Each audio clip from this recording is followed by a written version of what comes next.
They said no alpha could survive 7 rejections and still hold a throne. They were wrong. King Draven Kaelor didn't just survive, he became something darker than survival itself. A ruler so terrifying that even his own blood plotted his death. Tonight, you're about to witness the moment an empire's most brutal king dragged himself through frozen hell for the one woman who should have let him die. This isn't a fairy tale. This is what happens when power meets the only force capable of destroying it. Stay until the end, hit that like, and drop your city in the comments. Let's see where my pack is watching from tonight. The blizzard arrived 3 hours before the king. Seraphine Vale stood in her cabin doorway, watching the forest turn white beneath curtains of ice and wind that screamed through skeletal trees like the dying breath of winter itself. Her fingers ached from grinding silver moon root into powder. Her back throbbed from hauling firewood through knee-deep snow. Her soul felt scraped hollow from another day of surviving alone in a province where even the wolves had learned to avoid her. Cursed, they called her. Defective. A healer whose own mate had rejected her before an entire gathering, declaring her unworthy of bonding, too weak to carry strong pups, too soft to survive among true alphas. Lucien Varric had smiled while he destroyed her. The pack had laughed while she bled humiliation across sacred ground. That was 4 years ago. 4 years of living in the ruins of Alaris province where forgotten villages crumbled beneath snow and desperate families paid for remedies with stale bread or worthless promises. 4 years of nobles riding past her cabin without acknowledgement while their servants whispered about the broken Omega hiding in the frost. Seraphine learned to stop caring what they whispered. She learned to survive on spite and stubbornness when compassion would have killed her faster. The wind shifted suddenly, carrying something wrong beneath the scent of pine and ice. Blood. Fresh and abundant, soaking into snow somewhere close. Seraphine's wolf stirred beneath her skin with instinctive alarm. Healers didn't ignore blood trails. Healers tracked them down even when common sense screamed to stay inside, where it was warm and safe and far away from whatever disaster was bleeding out in her forest. She grabbed her medical satchel and lantern, pulled a heavy cloak over her shoulders, and stepped into the storm. The snow immediately attacked her exposed skin like frozen knives. The wind tried to rip the lantern from her grip. Her boots sank into drifts that rose past her knees with every struggling step forward. But the blood scent grew stronger, richer, royal. Seraphine froze mid-step as recognition slammed into her senses like a physical blow. This wasn't ordinary wolf blood. This was alpha blood. Ancient, powerful, and currently dying somewhere in the darkness ahead. Every survival instinct she possessed screamed at her to turn around. Alphas were dangerous on their best days. Wounded alphas were walking catastrophes capable of killing healers out of pure, pain-driven madness. Smart omegas stayed far away from dying predators. But Seraphine had stopped being smart the day she chose healing over hatred. She followed the blood trail deeper into the forest, where the trees grew so thick that even the blizzard's fury couldn't fully penetrate the canopy. The temperature dropped until her breath crystallized in the air. Her fingers went numb around the lantern handle. Then she saw him. A massive white wolf lay collapsed in a clearing, his fur matted with blood that steamed against the snow. Arrow shafts protruded from his ribs, his shoulder, his flank, deliberate shots designed to cripple rather than kill quickly. His breathing came in ragged gasps that rattled like broken machinery. His golden eyes tracked her approach with the kind of feral awareness that separated apex predators from everything else that merely pretended to be dangerous. Seraphine should have recognized the royal markings immediately. The silver streaks through his white fur, the sheer impossible size of him, the aura of compressed violence radiating off his dying body like heat from a forge. But shock and adrenaline narrowed her focus down to the immediate crisis. This wolf was bleeding out, and she was the only person within miles capable of stopping it. She dropped to her knees beside him, ignoring the way his lips pulled back to expose fangs longer than her fingers, ignoring the warning growl that vibrated through the frozen ground, ignoring every screaming instinct that said touching this particular wolf was suicide. "Your pride will get you killed someday," her mother's voice whispered from memory. Probably, Seraphine thought grimly as she pressed both hands against the worst wound. But not today. The wolf's growl cut off into a startled whine as her healing magic flooded into him. Not the gentle remedies she sold to villagers, but the forbidden blood magic she had sworn never to use again. The kind of healing that consumed pieces of her own life force every time she channeled it. The kind of power that had gotten healers burned alive in previous generations. Her vision blurred. Her heartbeat stuttered. Silver light exploded from her palms, wrapping around the wolf's body like living chains as the magic forcibly knitted torn flesh back together. Arrow shafts pushed free and clattered against frozen ground. Wounds sealed shut beneath layers of shimmering energy that smelled like moonlight and burning copper. The cost hit her immediately. Seraphine's knees buckled. Blood trickled from her nose. Her soul felt like someone had carved a piece out of it with a dull blade, and the absence throbbed with every heartbeat. But the wolf was breathing easier now. His eyes had lost that glazed look that meant death was seconds away. He watched her with an intensity that made her skin prickle with awareness she couldn't quite name. "Get up," she told herself. "Move before he recovers enough to remember your prey." Instead, she collapsed forward across his massive chest, too drained to even crawl away. The last thing she felt before darkness claimed her was the wolf's heartbeat thundering beneath her cheek like distant war drums, and the strangest sense that she had just saved something far more dangerous than a dying animal. Bad. Seraphine woke to find herself back in her cabin with no memory of how she'd gotten there. Her head pounded like someone had used it for hammer practice. Her entire body ached with the deep bone weariness that came from pushing healing magic past safe limits. The bitter taste of silver moon root coated her tongue. Someone had forced the anti-fever remedy down her throat while she was unconscious. Someone. She sat up too quickly and immediately regretted it as the room spun sideways. A man stood by her fireplace. Not just any man. The man.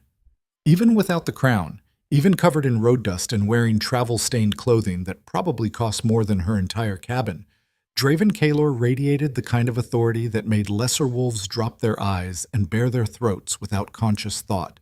He was taller than she'd expected, broader through the shoulders. His face carried the hard angles of someone who had survived things that would have broken softer men into pieces. Scars traced silver lines across his jaw and down his neck, old wounds from battles he'd not only survived but won decisively enough that his enemies remembered them generations later. His eyes were the worst part, golden and utterly merciless. The eyes of a predator who had looked at the concept of mercy, found it tactically useless, and discarded it permanently. Those eyes fixed on Seraphine with an expression she couldn't quite read. Calculation, maybe. Suspicion, definitely. And underneath it all, something that looked almost like confusion. "You should be terrified," her survival instinct screamed. Probably, Seraphine thought for the second time that night. But terror required energy she didn't have left. Draven spoke first, his voice rough from disuse and carrying the kind of command that made disobedience feel like a physical impossibility. "How did I get here?" It wasn't a question. "I dragged you," Seraphine said flatly. "Through a blizzard. While you were busy being a giant bleeding wolf. You're welcome." His expression didn't change, but something flickered behind those golden eyes. Amusement, perhaps, or the kind of dangerous interest that preceded extremely bad decisions. "You used forbidden magic." Again, not a question. Seraphine met his stare without flinching, even though her heart hammered against her ribs hard enough to bruise. "I used what was necessary to keep you from bleeding out in my forest. If that offends your royal sensibilities, the door is right there." Draven's lips twitched, almost a smile. Almost. He crossed the cabin in 3 strides that ate up distance like a predator closing on wounded prey. Seraphine's wolf screamed at her to move, to run, to do literally anything except sit frozen on her bed while the most dangerous alpha in the Empire invaded her personal space. But moving felt impossible. Breathing felt optional. Existing felt like standing on the edge of a cliff with nowhere left to retreat. Draven stopped close enough that she could smell blood and snow and something darker underneath. The scent of violence so deeply embedded it had become part of his identity. He studied her face like she was a puzzle he needed to solve before deciding whether she was useful or expendable. Then he did something completely unexpected. He knelt, not in supplication, not in gratitude, in the kind of deliberate, controlled descent that said kneeling was a choice, not a weakness, and he could explode back to his feet fast enough to snap her neck before she registered the movement. "Who are you?" he asked quietly. The question carried weight beyond simple curiosity. This was a king who had survived 7 years of conspiracy and assassination attempts by learning to recognize threats before they fully materialized. A man who trusted no one and survived specifically because of that paranoia. Seraphine held his stare even though every instinct screamed at her to lower her eyes and submit like a proper Omega. My name is Seraphine Vale. I'm a healer. I live alone. I don't involve myself in politics or pack business, and I'd appreciate it if you left before someone notices the King of Vale rune is bleeding in a cursed Omega's cabin. Draven's expression hardened at the word cursed. Who rejected you? It wasn't her imagination. That was definitely a threat hiding beneath the question. Does it matter? Seraphine said tiredly. He did. The pack agreed with him. I survived. That's the entire story. No, Draven said softly. That's where your story begins. Before Seraphine could process that statement, before she could ask what the hell that meant, Draven reached out and pushed aside the collar of her nightshirt. She jerked backward instinctively, but his other hand caught the back of her neck. Not painfully, but firm enough that moving became impossible without actively fighting him. And fighting the Iron Wolf was suicide. His fingers traced along her collarbone, her shoulder, searching for something she didn't understand. Then his hand stopped, pressed flat against her skin directly over her heart. Draven's entire body went rigid with an intensity that made the air itself feel dangerous. His eyes blazed with something beyond anger or desire, something primitive and unstoppable that existed before language, before civilization, before kings learned to bury instinct beneath strategy. No, he whispered. His voice carried the kind of devastation usually reserved for men watching their kingdoms burn. Not you. Not now. What? Seraphine demanded, her own fear finally breaking through the exhaustion. What are you? But Draven was already moving. He released her and staggered backward like she'd burned him. His breathing came harsh and uncontrolled, his hands clenched into fists tight enough that his knuckles cracked. Then, before Seraphine could ask a single coherent question, the King of Vale rune did something that would eventually reshape the entire empire. He bit his own wrist until blood welled up dark and thick, pressed his bleeding wrist against the space over Seraphine's heart, and spoke words in the old language that made reality itself shudder with recognition. Silver light exploded between them. Not healing magic this time, but something infinitely older and more binding. Power that predated kingdoms and outlasted empires. The kind of magic written into wolf DNA before the first human ever walked upright. The mating bond. Ancient, absolute, and completely irreversible. Pain lanced through Seraphine's chest as the mark burned itself into her skin in silver lines that glowed like captive moonlight. She screamed, tried to pull away, clawed at Draven's arm with desperate strength. He held firm until the magic settled and sealed and became permanent. Then he released her and stood. Seraphine collapsed backward onto her bed, gasping and shaking, staring at the glowing mark now branded over her heart like a royal seal. You, she choked out. You just... Marked you, Draven finished calmly. His face had returned to that expressionless mask of control. Yes. Why? Seraphine demanded. Her voice climbed toward hysteria. Why would you? Because my wolf recognized you, Draven said quietly. And what my wolf recognizes, I claim. That's insane. That's survival. Seraphine wanted to scream at him, wanted to rage against the violation of having her entire future rewritten without permission. Wanted to demand he undo whatever ancient magic he'd just forced onto her skin. But Draven was already moving toward the door with the kind of purpose that said arguing was pointless. Wait, Seraphine called after him. You can't just... He paused in the doorway without turning around. I left gold on your table, enough to buy supplies for the winter. Do not tell anyone what happened here. Do not show anyone that mark. If you value your life, you will forget this night ever occurred. And what if I don't? Seraphine shot back. What if I walk into the nearest city and tell everyone the Iron Wolf marked a cursed Omega in the middle of nowhere? Draven finally looked back at her. His expression carried the weight of 7 years ruling through fear and impossible sacrifice. Then you'll be dead before sunrise, and I will personally execute everyone who learned your name. He meant it. Seraphine could see the absolute conviction in his eyes. This wasn't a man making threats. This was a king stating facts about how power worked when compassion became a liability. You're a monster, she whispered. Yes, Draven agreed without hesitation. I am. Remember that. Then he shifted into his massive white wolf form and disappeared into the blizzard, leaving behind only bloody footprints in the snow and a woman staring at the silver mark burning over her heart. A mark that would eventually set an empire on fire. But for now, Seraphine just sat in stunned silence, feeling the echo of Draven's heartbeat thundering in her chest where it had no business existing, trying to process how her quiet, isolated life had just been destroyed by a king too damaged to understand the difference between claiming someone and saving them. Well, 3 months passed before Seraphine understood the full horror of what Draven had done. The mark didn't fade. It pulsed whenever Draven entered battle, a distant throb of adrenaline and rage that woke her from sleep at irregular hours. She felt his exhaustion during marathon council sessions that stretched into dawn.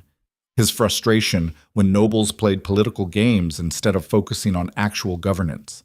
His cold satisfaction when he personally executed traitors who had gotten too comfortable thinking the king wouldn't notice their schemes. The bond worked both ways.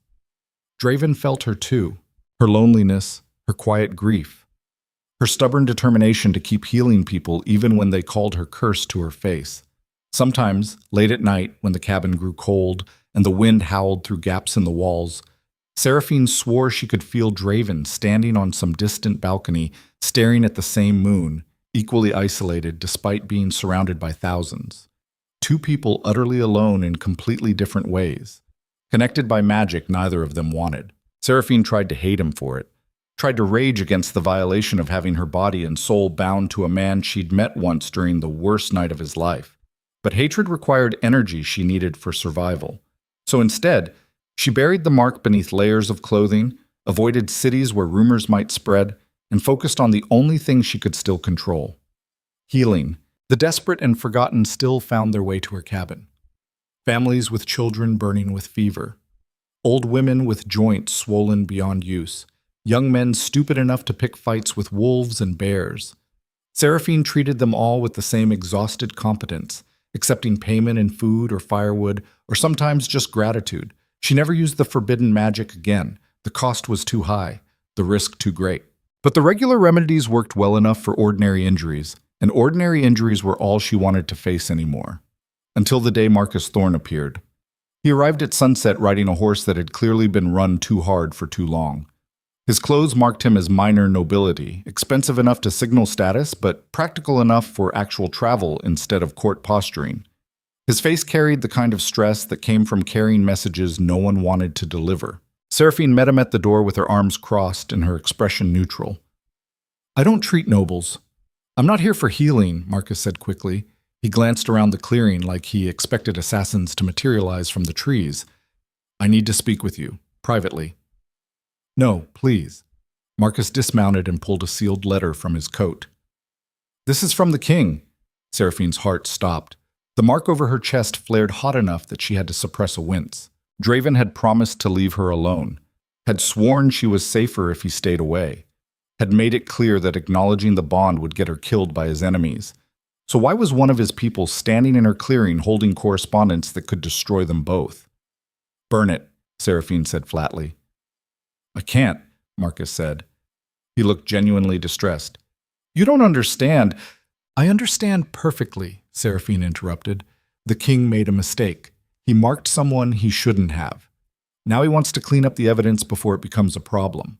Tell him I have no interest in court politics or royal drama. Tell him the bond means nothing to me. Tell him to forget I exist.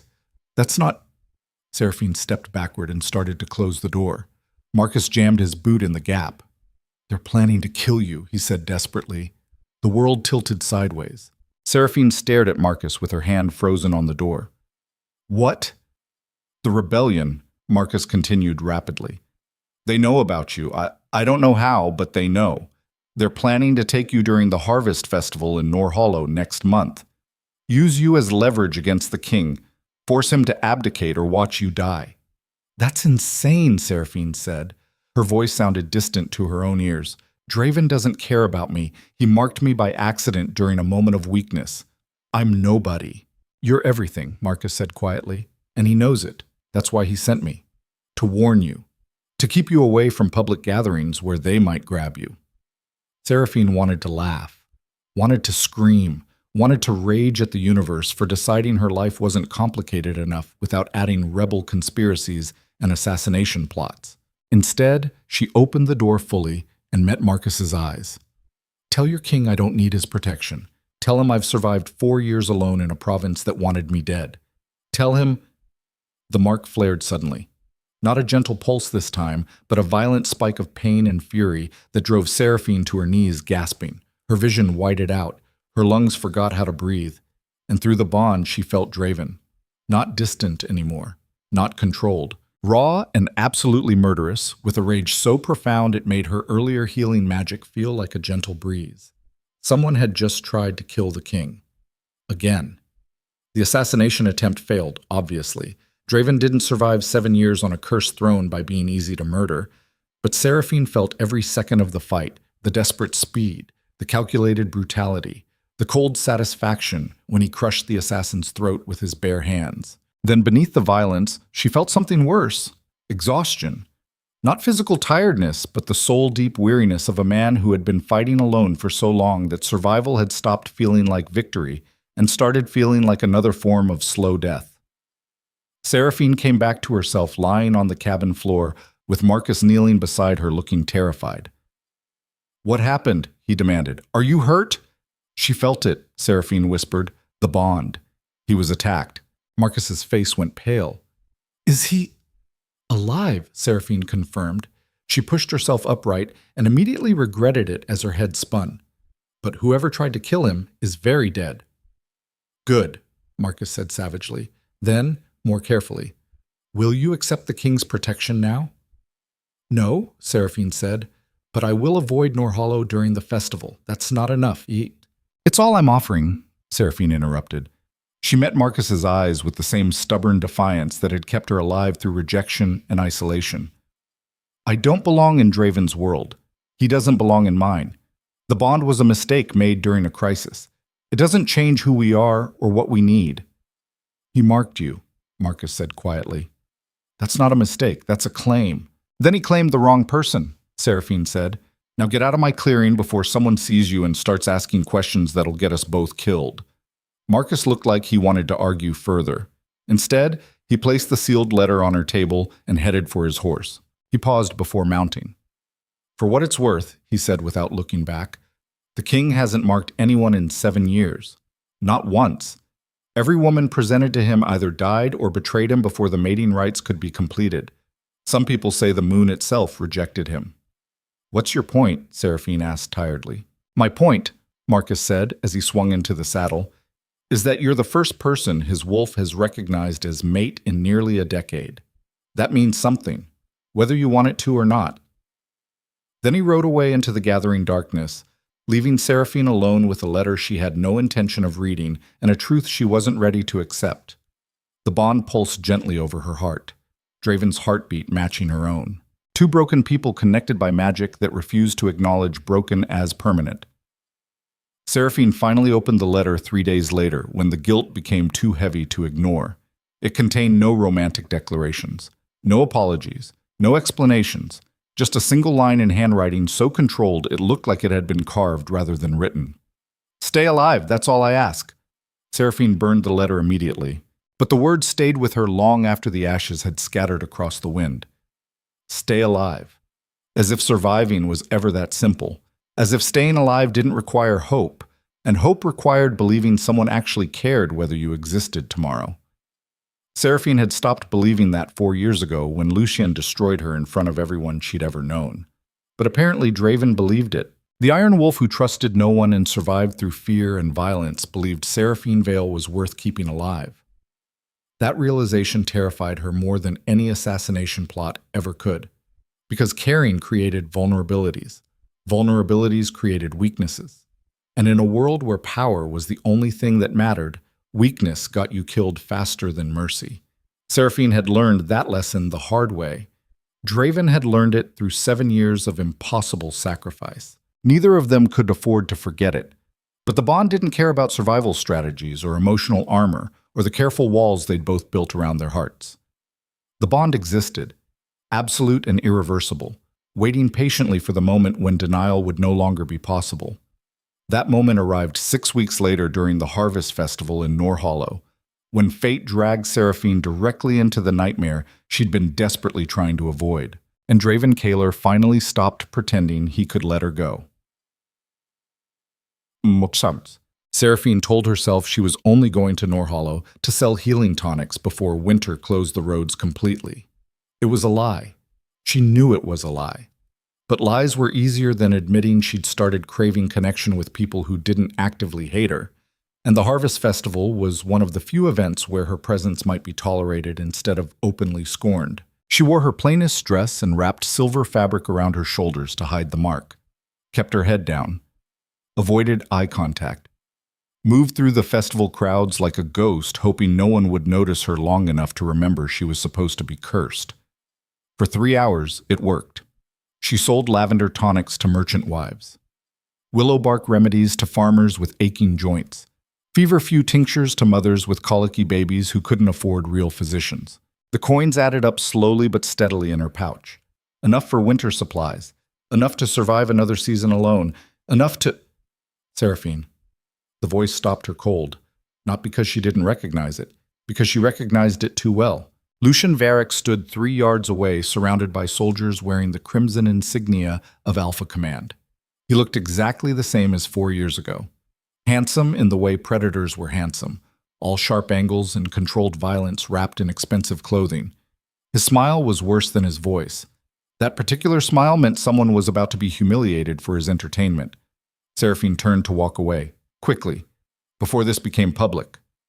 Lucian moved faster. He caught her arm in a grip calculated to hurt without leaving visible bruises.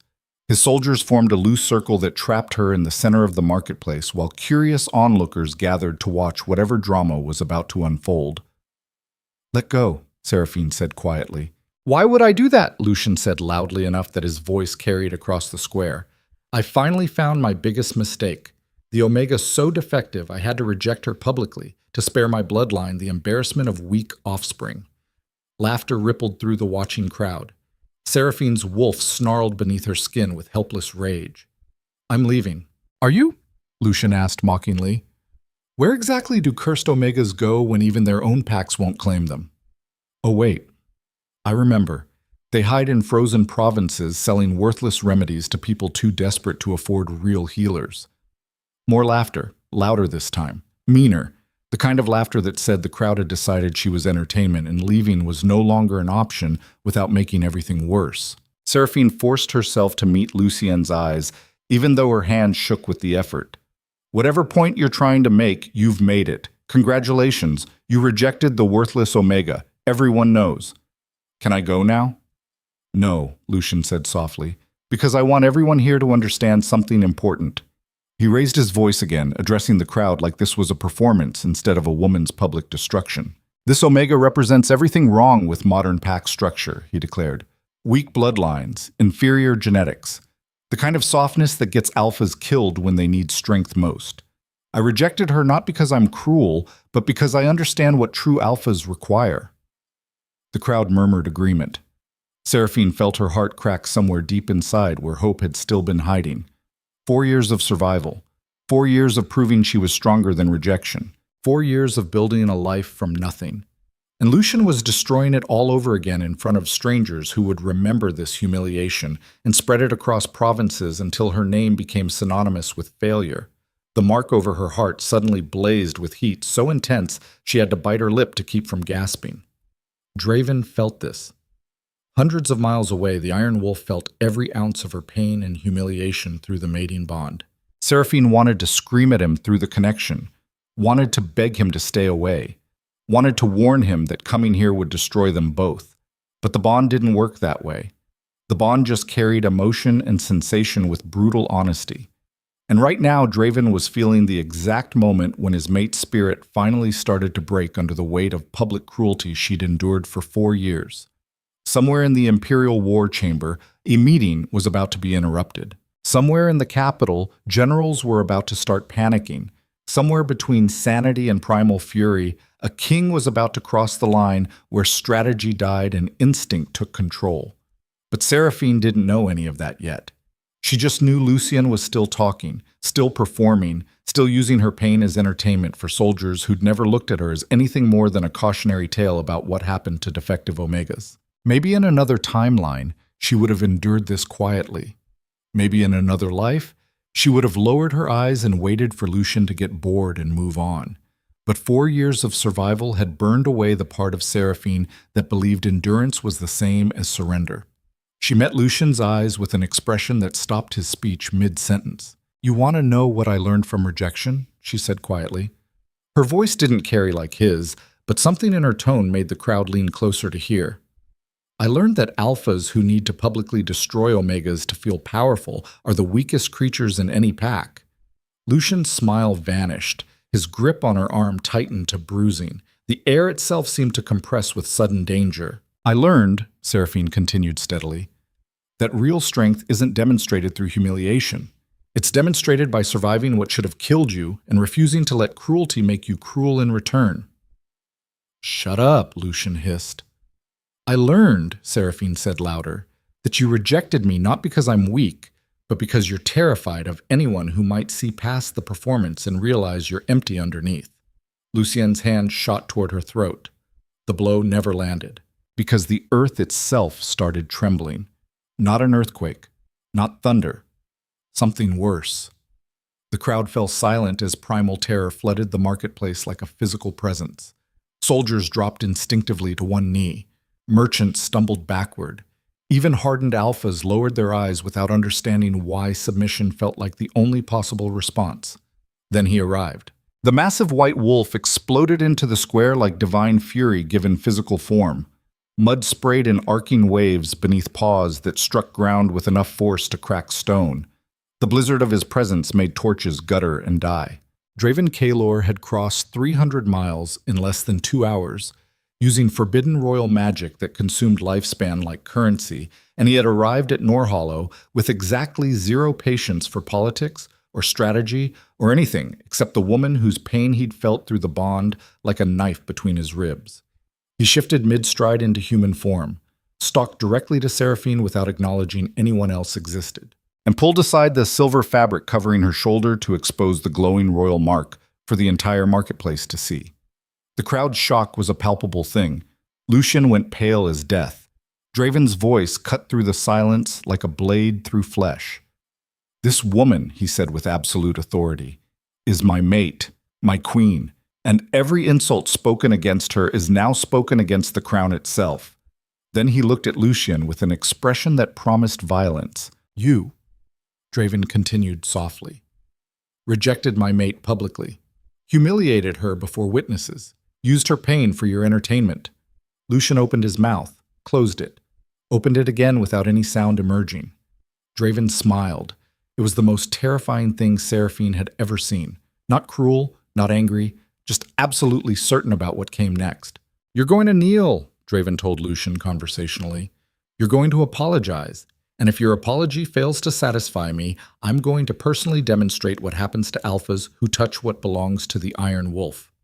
The entire marketplace held its breath, waiting to see if Lucien was stupid enough to refuse, waiting to see if the king was serious about starting an execution in the middle of a harvest celebration, waiting to see what happened when an empire's most brutal ruler finally found something capable of breaking through 7 years of calculated emotional control.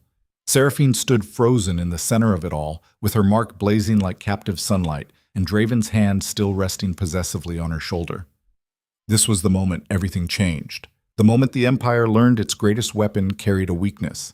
The moment hiding became impossible. The moment 2 wounded souls collided with enough force to reshape kingdoms.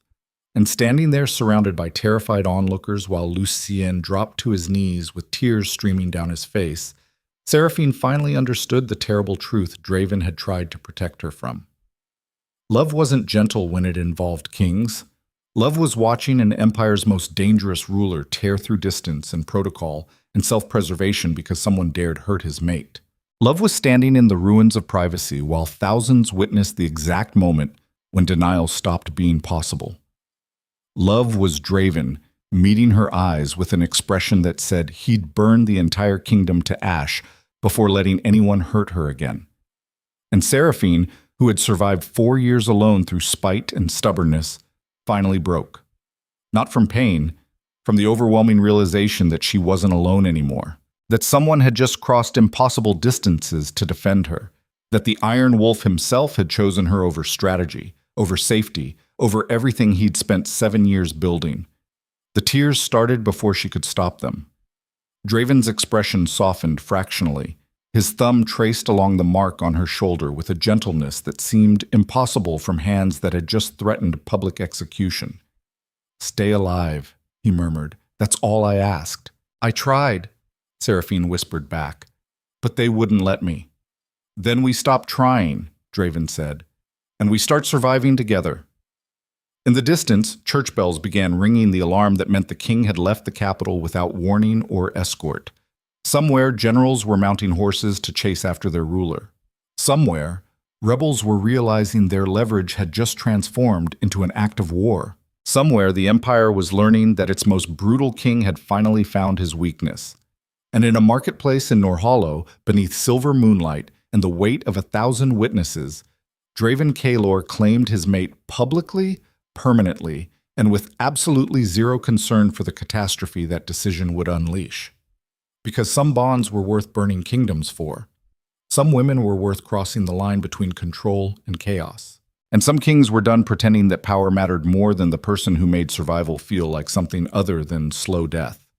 The rebellion would strike within days. Blood would paint the palace walls. An empire would teeter on the edge of collapse. But for now, in this single perfect moment, none of that mattered. Only the mark.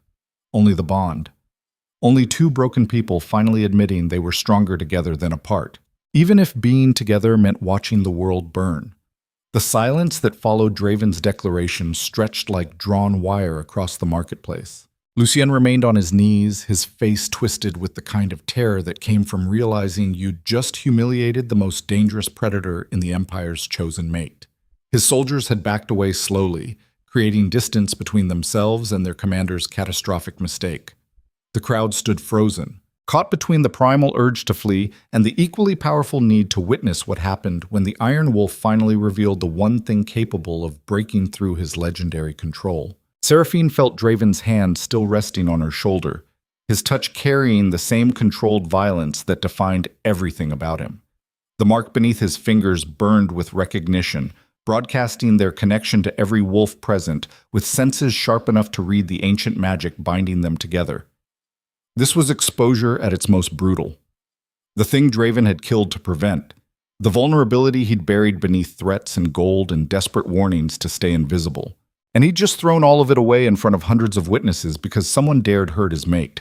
The part of Seraphine that had survived 4 years through caution and invisibility screamed that this was disaster.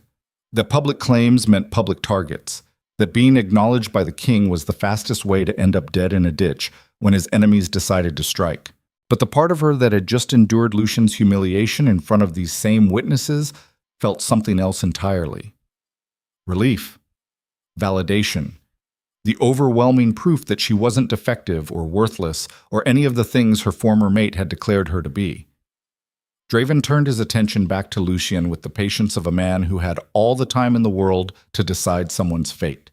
"You were saying something about inferior genetics," he said conversationally. "Please, continue." Lucien's throat worked soundlessly. Sweat beaded on his forehead despite the autumn chill. His hands trembled where they pressed against the muddy ground. "I made a mistake," Lucien finally choked out. "Your Majesty, I didn't know—" "You didn't know she was mine," Draven interrupted. "That's your defense. Not that you were wrong to humiliate her. Not that public rejection is a cruelty reserved for cowards. Just that you lacked information about ownership." The marketplace had gone so quiet that Seraphine could hear her own heartbeat thundering in her ears. Lucien opened his mouth, closed it. Some tiny fragment of self-preservation finally kicked through his panic. "I was wrong," he said carefully, "about everything. She's not defective. She's strong enough to survive what would have broken lesser wolves," Draven finished. "Strong enough to heal injuries that should have killed me.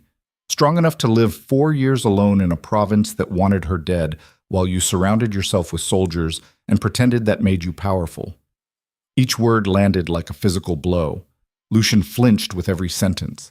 The watching crowd shifted uncomfortably as the verbal execution continued. Draven took a single step forward. Lucian immediately prostrated himself fully, pressing his forehead into the mud with the desperate submission of prey, hoping the predator might lose interest. "You're going to leave Norhollow tonight," Draven said quietly.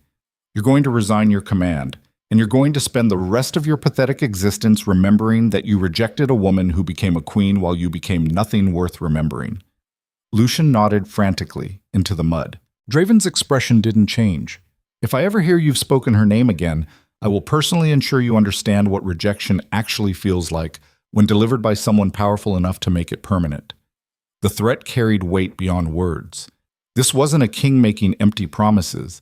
This was a man who had executed his own blood relatives for treason and slept soundly afterward. Lucian scrambled to his feet and fled without looking back, his soldiers following in a chaotic retreat that scattered the crowd like startled birds.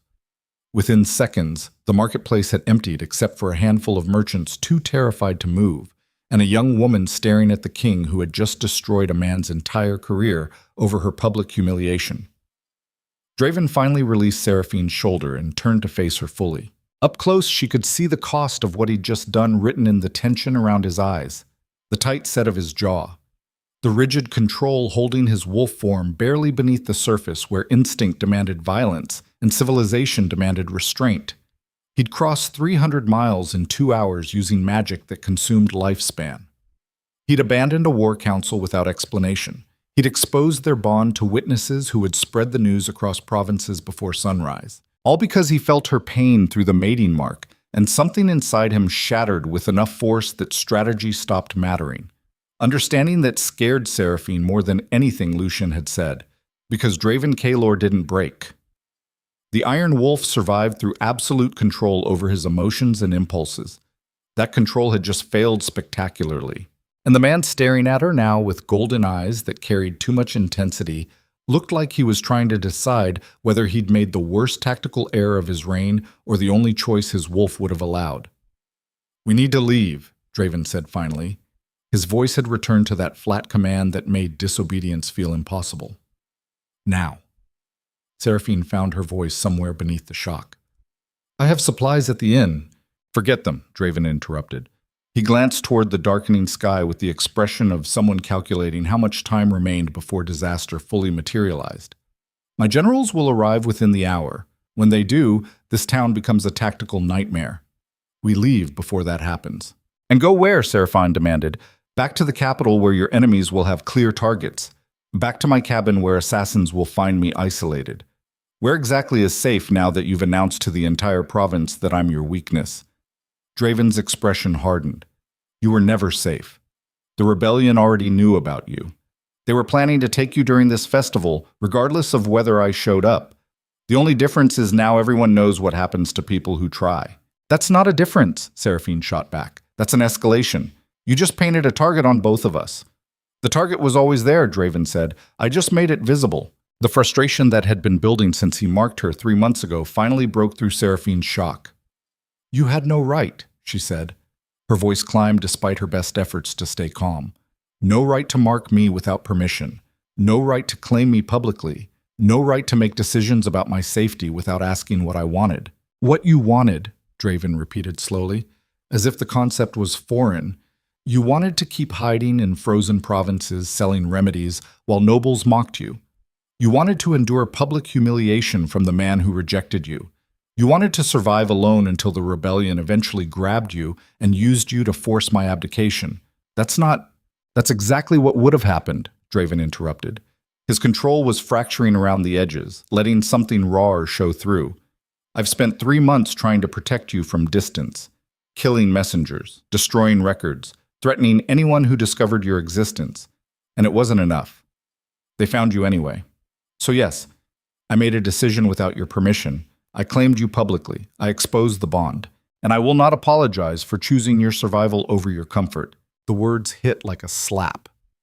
Not because they were cruel, because they were honest. Draven had been protecting her long before tonight, had been fighting to keep her invisible while his empire collapsed around him, had been carrying the weight of a bond neither of them wanted while trying to prevent exactly the kind of public exposure that just occurred. And Seraphine had been so focused on her own anger about the marking that she'd never stopped to consider what it cost him to stay away. The mating bond worked both ways. If she felt his battles and exhaustion, then he felt her loneliness and grief. If she carried the echo of his violence, then he carried the weight of her isolation. For 3 months, Draven had been feeling her pain while maintaining enough distance to keep her alive. That kind of restraint would have destroyed lesser men. The fact that it finally broke wasn't weakness. It was proof he was still human beneath the crown. Seraphine's anger drained away, leaving behind something more complicated. Exhaustion, maybe, or the beginning of understanding. She looked at the man who had just publicly claimed her and saw past the terrifying control to the desperation underneath. He was scared, not of enemies or rebellion or the tactical nightmare he'd just created, of losing her. The realization settled over Seraphine like snow, heavy and cold and impossible to ignore. "We can't stay here," she said quietly. "No," Draven agreed. His relief at her shift in tone was subtle but visible. "We can't." "Where then?" "There's a safe house 2 hours north," Draven said. "Remote, defensible, stocked for extended stays. My personal guard will meet us there after I send word. How do we get there without being seen?" "We don't," Draven said bluntly. "Half the province saw me arrive. They'll see us leave together. The goal isn't invisibility anymore. It's making sure anyone planning to follow understands the cost." Meaning I'm done pretending I can protect you from distance," Draven said. His voice carried the finality of someone who had made a decision and would not be argued out of it. "From now on, you stay close enough that my wolf can defend you directly. If that makes you uncomfortable, I apologize. But I will not watch you die because I was too civilized to claim what's mine." The possessiveness in his tone should have triggered Seraphine's anger again. Instead, it just sounded tired, like a man who had run out of options and defaulted to the only strategy his instincts allowed. Seraphine studied him in the fading light, really looked at him for the first time since he'd arrived, saw the shadows beneath his eyes that spoke of too many sleepless nights, the tension in his shoulders from carrying an empire that wanted him dead, the barely controlled desperation of someone who had finally found something worth protecting and couldn't bear to fail. The Iron Wolf looked exhausted, not physically, spiritually, the kind of tired that came from fighting alone for so long that survival stopped feeling like victory and started feeling like punishment. Seraphine made a decision that would reshape both their futures. "Okay," she said simply. Draven blinked. "That's it. No argument. No demands for autonomy." "I'm tired of arguing," Seraphine admitted. "And you're right. The rebellion knows about me. Hiding won't work anymore. So we try something different." "Different," Draven repeated carefully. "Surviving together," Seraphine said. "The way you suggested in the clearing. No more distance. No more pretending the bond doesn't exist. We face whatever's coming as a unit instead of two people trying to protect each other from opposite sides of an empire." Something shifted in Draven's expression. Not quite hope. Too guarded for that. But the beginning of belief that maybe this disaster could transform into something survivable. He extended his hand. Seraphine took it. His fingers closed around hers with a gentleness that seemed impossible from someone who had just threatened public execution, and together they walked out of the marketplace into the gathering night. Behind them, witnesses whispered and stared and began spreading the story that would reach the capital before dawn. The Iron Wolf had finally claimed a mate, and the empire would never be the same. The safe house was exactly what Draven promised. Remote, defensible, and stocked with enough supplies to survive a siege. It sat at the edge of a cliff overlooking forests that stretched to the horizon in waves of autumn color. The building itself was stone and timber construction designed more for function than comfort. Heavy doors, reinforced windows, clear sightlines in every direction. A fortress disguised as a hunting cabin. Draven secured the perimeter while Seraphine explored the interior. 2 main rooms, a hearth large enough to heat the entire structure, a bed that looked like it had never been used, weapons stored in every corner. "This isn't a safe house," Seraphine called out. "This is a military outpost." Draven appeared in the doorway. "For me, there's no difference." The honesty in that statement was brutal. This was how the king lived, even during moments of supposed safety. Always armed, always alert, always prepared for the moment when allies became enemies and survival required immediate violence. Seraphine studied him in the firelight. When was the last time you slept through the night? Draven's expression closed. That's irrelevant. It's not, Seraphine insisted. You're exhausted. I can feel it through the bond. When was the last time you actually rested instead of just surviving until dawn? The question seemed to catch Draven off guard. He was silent for a long moment, his gaze distant. Before the throne, he said finally. Before my father died and left me a kingdom held together by fear and tradition. 7 years ago. 7 years without real sleep. 7 years of hypervigilance and strategic paranoia. 7 years of surviving threats that would have killed softer rulers within months. The weight of that broke something in Seraphine's chest. Sit, she ordered. Draven raised an eyebrow. I don't take orders. You do tonight, Seraphine said firmly. Sit down before you collapse. For a moment she thought he might argue, might retreat behind that wall of absolute authority that kept everyone at safe distance. Instead, he sat. The shock of his compliance was almost worse than if he'd refused, because it meant he was too tired to maintain the performance, too worn down to keep pretending he didn't need help. Seraphine moved behind him and began working the tension from his shoulders with practiced healer's hands. Draven went rigid at the first touch, every muscle locking with the instinct that said physical contact meant danger. Relax, Seraphine murmured. I don't know how, Draven admitted quietly. The vulnerability in that confession hit harder than any declaration of love could have. This was the truth beneath the legend. The Iron Wolf didn't survive through strength alone. He survived by never allowing himself to be vulnerable enough that relaxation became possible. 7 years of that would have destroyed most men. The fact that Draven was still functional was testament to a will that refused to break even when breaking would have been easier. Seraphine continued working the knots from his shoulders in silence, giving him time to adjust to the foreign concept of someone touching him without intent to harm or manipulate. Slowly, gradually, she felt the tension start to ease. His breathing deepened. His heartbeat slowed to something approaching normal. Through the bond, Seraphine felt the exact moment when Draven's control finally surrendered to exhaustion. It felt like a dam breaking. All the violence and strategy and impossible decisions he'd been carrying alone for 7 years suddenly had somewhere to rest that wasn't just his own spine.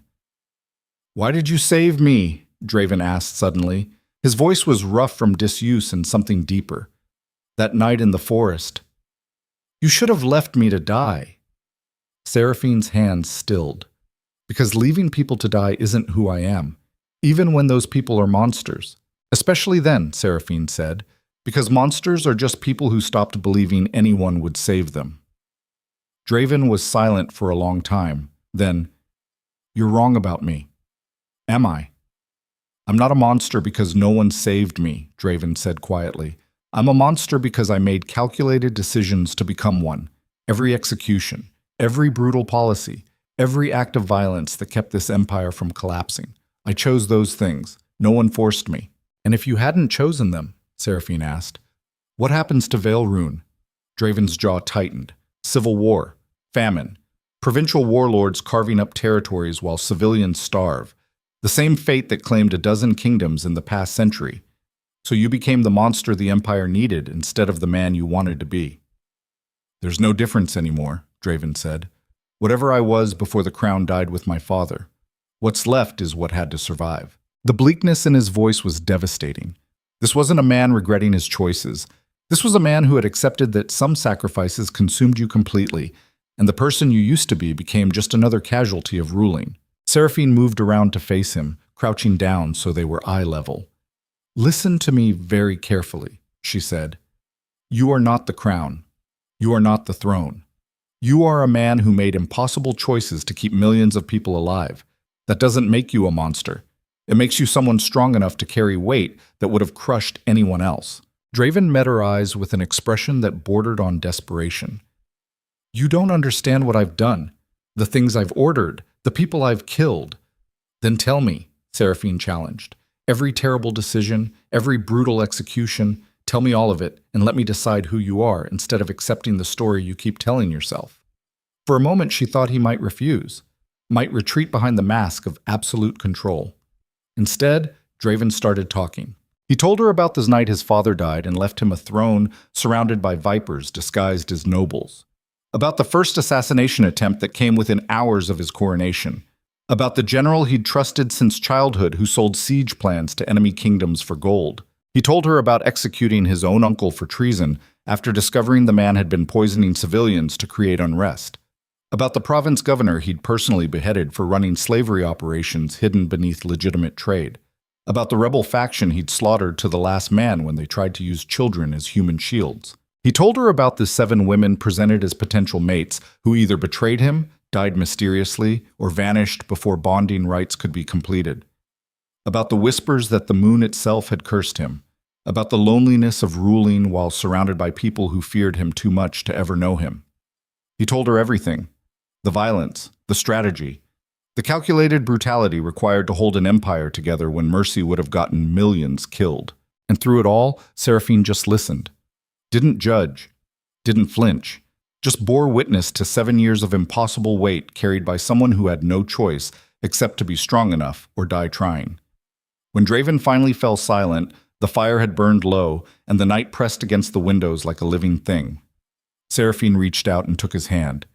"You're right," she said quietly. "You've done terrible things." Draven's expression shuddered.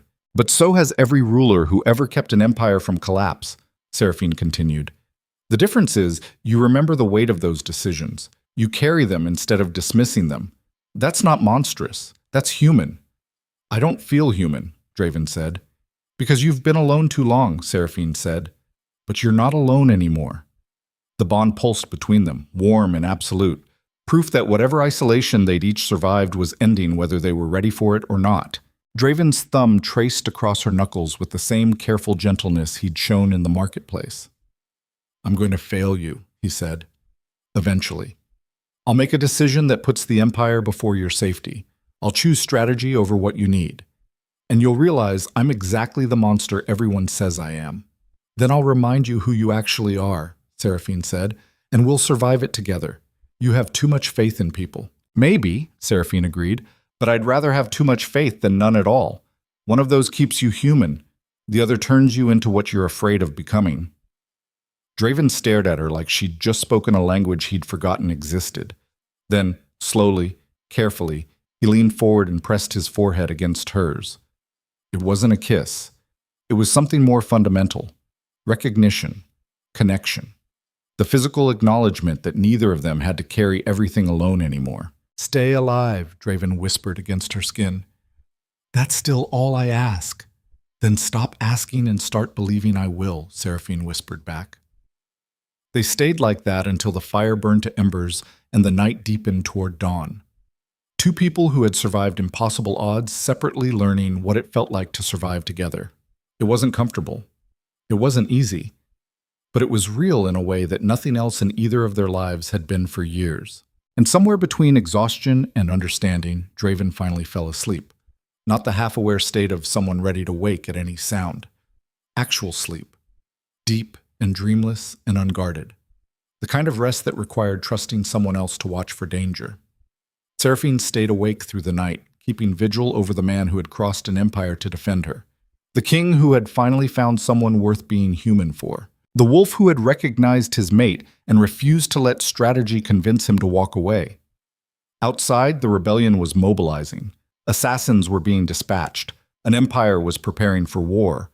But in a stone cabin at the edge of the world, none of that mattered yet. There was only the fire, the bond, and 2 people who had finally stopped running from the one thing that might actually save them both. Draven's generals arrived at dawn with a military precision that would have been impressive if it wasn't so obviously born from panic. Commander Aldrich Thorne led the contingent, his expression hovering somewhere between professional concern and barely suppressed fury. He dismounted before his horse fully stopped and stalked toward the cabin with the dangerous control of someone who had been riding hard all night and was looking for something to hit. "Your Majesty," he said through clenched teeth. "A word, privately." Draven stood in the doorway looking more rested than he had in months, despite only sleeping a few hours. "No." Aldrich blinked. "Excuse me." "Whatever you need to say, you can say in front of Seraphine," Draven said calmly. "She's my mate, my queen. Secrets from her are secrets from me." Aldrich's jaw worked soundlessly. Behind him, the other generals shifted uncomfortably. Seraphine watched from inside the cabin, feeling like she'd just been thrust onto a stage without learning her lines. The mark on her shoulder pulsed with Draven's steady confidence, broadcasting his certainty that this was the correct strategic decision, even if it looked like madness to everyone else. "Fine," Aldrich bit out. "You abandoned a war council, crossed 300 miles without escort, exposed your mating bond to hundreds of witnesses, and triggered a constitutional crisis because half the noble houses are now questioning whether a king who acts on impulse instead of strategy is fit to rule." Draven's expression didn't change. "Is there a question in there?" "Yes," Aldrich snapped. "What were you thinking?" "I was thinking," Draven said quietly, "that my mate was being publicly humiliated by the man who rejected her, and I decided that was unacceptable." "So you abandoned strategic planning to defend personal honor," Aldrich said. "Do you understand what that looks like to the rebellion, to the noble houses, to every enemy watching for weakness?" "It looks like I found my line," Draven said. "The thing I won't compromise on regardless of tactical cost. Everyone has one. Now they know mine." The generals exchanged glances that clearly communicated they thought their king had lost his mind. Seraphine stepped out of the cabin. All eyes immediately snapped to her with varying degrees of assessment. She forced herself to meet their stares without flinching, even though being examined by the Empire's most dangerous military leaders felt like being dissected alive. "Commander," she said to Aldrich, "I understand your concern, but the rebellion already knew about me. They were planning to use me against the king regardless of whether he acknowledged the bond publicly. His decision to claim me openly changed tactics, not the fundamental threat." Aldrich studied her with the calculating attention of someone reassessing a previous assumption. "You're well informed for someone who spent 4 years in isolation." "I listen," Seraphine said, "and I'm not stupid enough to think my existence became safe just because the king tried to hide it." Something shifted in Aldrich's expression. Not quite approval, but the beginning of respect. "You understand you're now a primary target." "I understand I was always a target," Seraphine corrected. "Now I'm a target with royal protection instead of just hope." "That's a tactical improvement," another general muttered. Several others nodded agreement. Aldrich wasn't convinced yet. His attention returned to Draven. "We need to return to the capital immediately. The noble houses are demanding explanations. The council is in chaos, and our intelligence suggests the rebellion is preparing a major move within the week." "Then we return," Draven said. He glanced at Seraphine. "Together." "Absolutely not," Aldrich said immediately. "She needs to be secured somewhere defensible, somewhere the rebellion can't reach. Taking her into the capital puts her directly in the line of fire." "The capital is the most defensible position in the Empire," Draven countered. "Surrounded by my personal guard, warded with defensive magic, monitored constantly. Nowhere is safer." "Nowhere is more visible," Aldrich shot back. "Every assassin in the provinces will converge on the palace the moment they know she's there." "Good," Draven said coldly. "Let them come. Let them see what happens when they try to take what's mine." The generals fell silent at the barely leashed violence in their king's voice. Seraphine felt Draven's wolf rising beneath his skin, not out of control, but close, dangerously close. She stepped forward and placed a hand on his arm. The contact immediately grounded him, pulling his focus away from the primal instinct to eliminate threats and back towards strategy. "What if," Seraphine said carefully, "we use me as bait?" Every man present turned to stare at her like she'd suggested suicide. Draven's expression went completely blank. "No. Hear me out," Seraphine continued quickly. "The rebellion wants me. They're planning to grab me regardless. What if instead of hiding and making them hunt, we create a controlled scenario where they think they have an opportunity, but we're actually prepared?" "That's," Aldrich began slowly, "actually not a terrible tactical approach." "It's out of the question," Draven interrupted. His voice carried absolute finality. "I will not use my mate as bait for an assassination attempt." "Even if it gives us tactical advantage," Seraphine pressed. "Even if it draws the rebellion into a trap instead of letting them strike when we're unprepared." "Especially then," Draven said. His control was fracturing again. "Because the moment I start sacrificing you for strategy is the moment I become the monster you keep insisting I'm not." The raw honesty in that statement silenced every objection Seraphine had been preparing. She stared at the man who had executed traitors without hesitation, who had slaughtered rebel factions to protect civilians, who had made impossible decisions for 7 years without flinching, and realized he was absolutely serious. Using Seraphine tactically would break something fundamental in him, some line between necessary brutality and actual monstrousness that he'd been walking for years. Losing her would destroy the last piece of humanity he had left. And Draven knew it. Aldrich cleared his throat. Perhaps we should focus on immediate logistics, getting you both back to the capital safely, establishing security protocols, managing the political fallout. Fine, Draven said. His attention remained locked on Seraphine. We leave within the hour. Full military escort, defensive formations. Anyone who gets within 50 yards gets cut down without warning. The generals nodded and dispersed to organize the convoy, leaving Draven and Seraphine alone in the clearing. You can't protect me from everything, Seraphine said quietly. Watch me, Draven replied. That's not sustainable. Neither is ruling an empire, Draven said. But I've been doing it for 7 years anyway. He reached out and traced the mark on her shoulder through her clothing, his touch gentle despite the violence still simmering beneath his surface. I've lost everything else, he said. My family, my friends, any chance at a life that isn't constant war. You're the first thing in 7 years that feels like something other than strategic positioning. I will not lose you too. Then help me survive instead of trying to control everything, Seraphine said. Teach me to defend myself. Let me be an asset instead of a liability. Trust that I'm strong enough to stand beside you instead of hiding behind you. Draven studied her face like he was searching for something. Evidence of weakness, maybe. Or proof that she actually understood what she was asking for. Whatever he found must have satisfied him because he nodded slowly. Okay. I'll teach you to fight, Draven said. To use weapons. To recognize threats. To survive in a world designed to kill soft things first. But you follow my commands without question when I say you're in danger. Deal. Seraphine extended her hand. Deal. They shook on it like generals confirming a treaty, and in that moment, something shifted between them. Not love yet, too complicated for that, but partnership. Mutual respect between two people who had survived hell separately and were choosing to face what came next together. The convoy assembled with military efficiency. 20 elite guards. Defensive formations designed to protect against ambush. Enough weapons to fight off a small army. Seraphine rode beside Draven in the center of the formation, acutely aware of how exposed she felt, despite being surrounded by the Empire's deadliest soldiers. This was the new reality. No more hiding. No more pretending she was invisible. From now on, she was the Queen's mate, wearing the royal mark for all to see. The rebellion's primary target.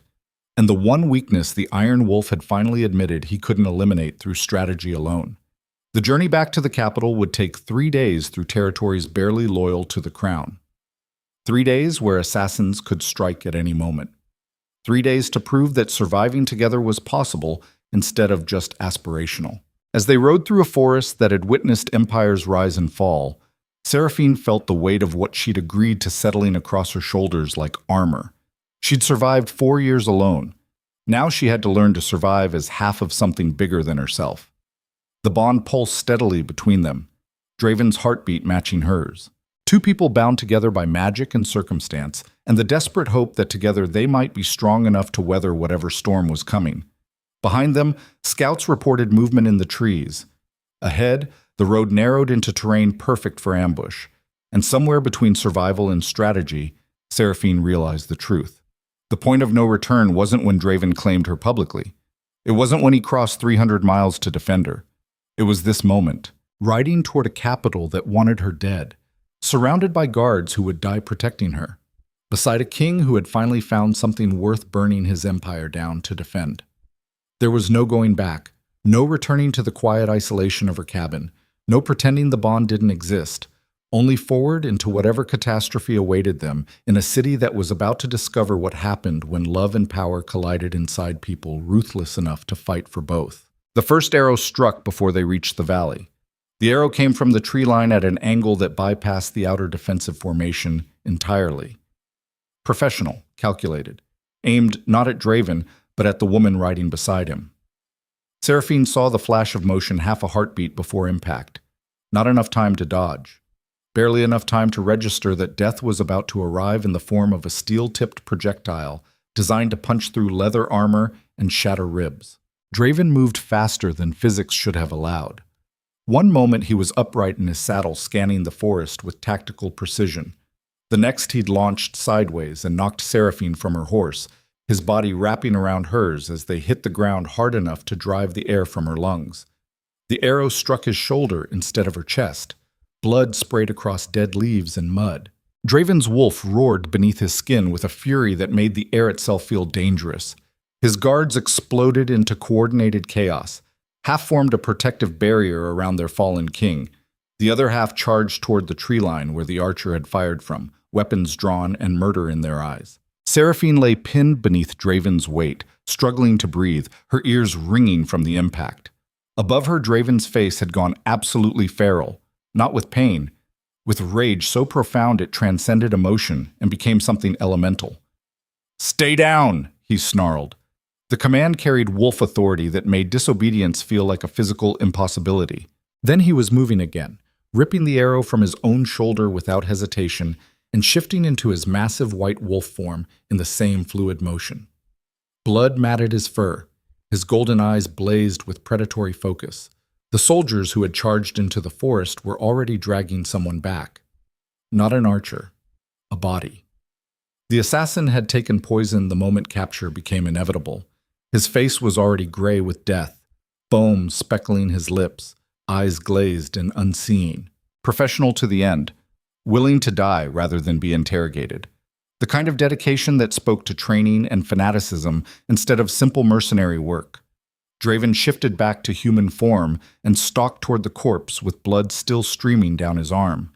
He crouched beside the dead assassin and systematically searched the body with the detached efficiency of someone who had done this hundreds of times.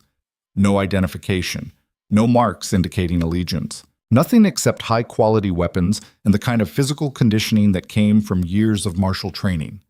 Commander Aldrich appeared beside Draven, his expression grim. 15 more in the trees. All dead now. All took poison rather than surrender.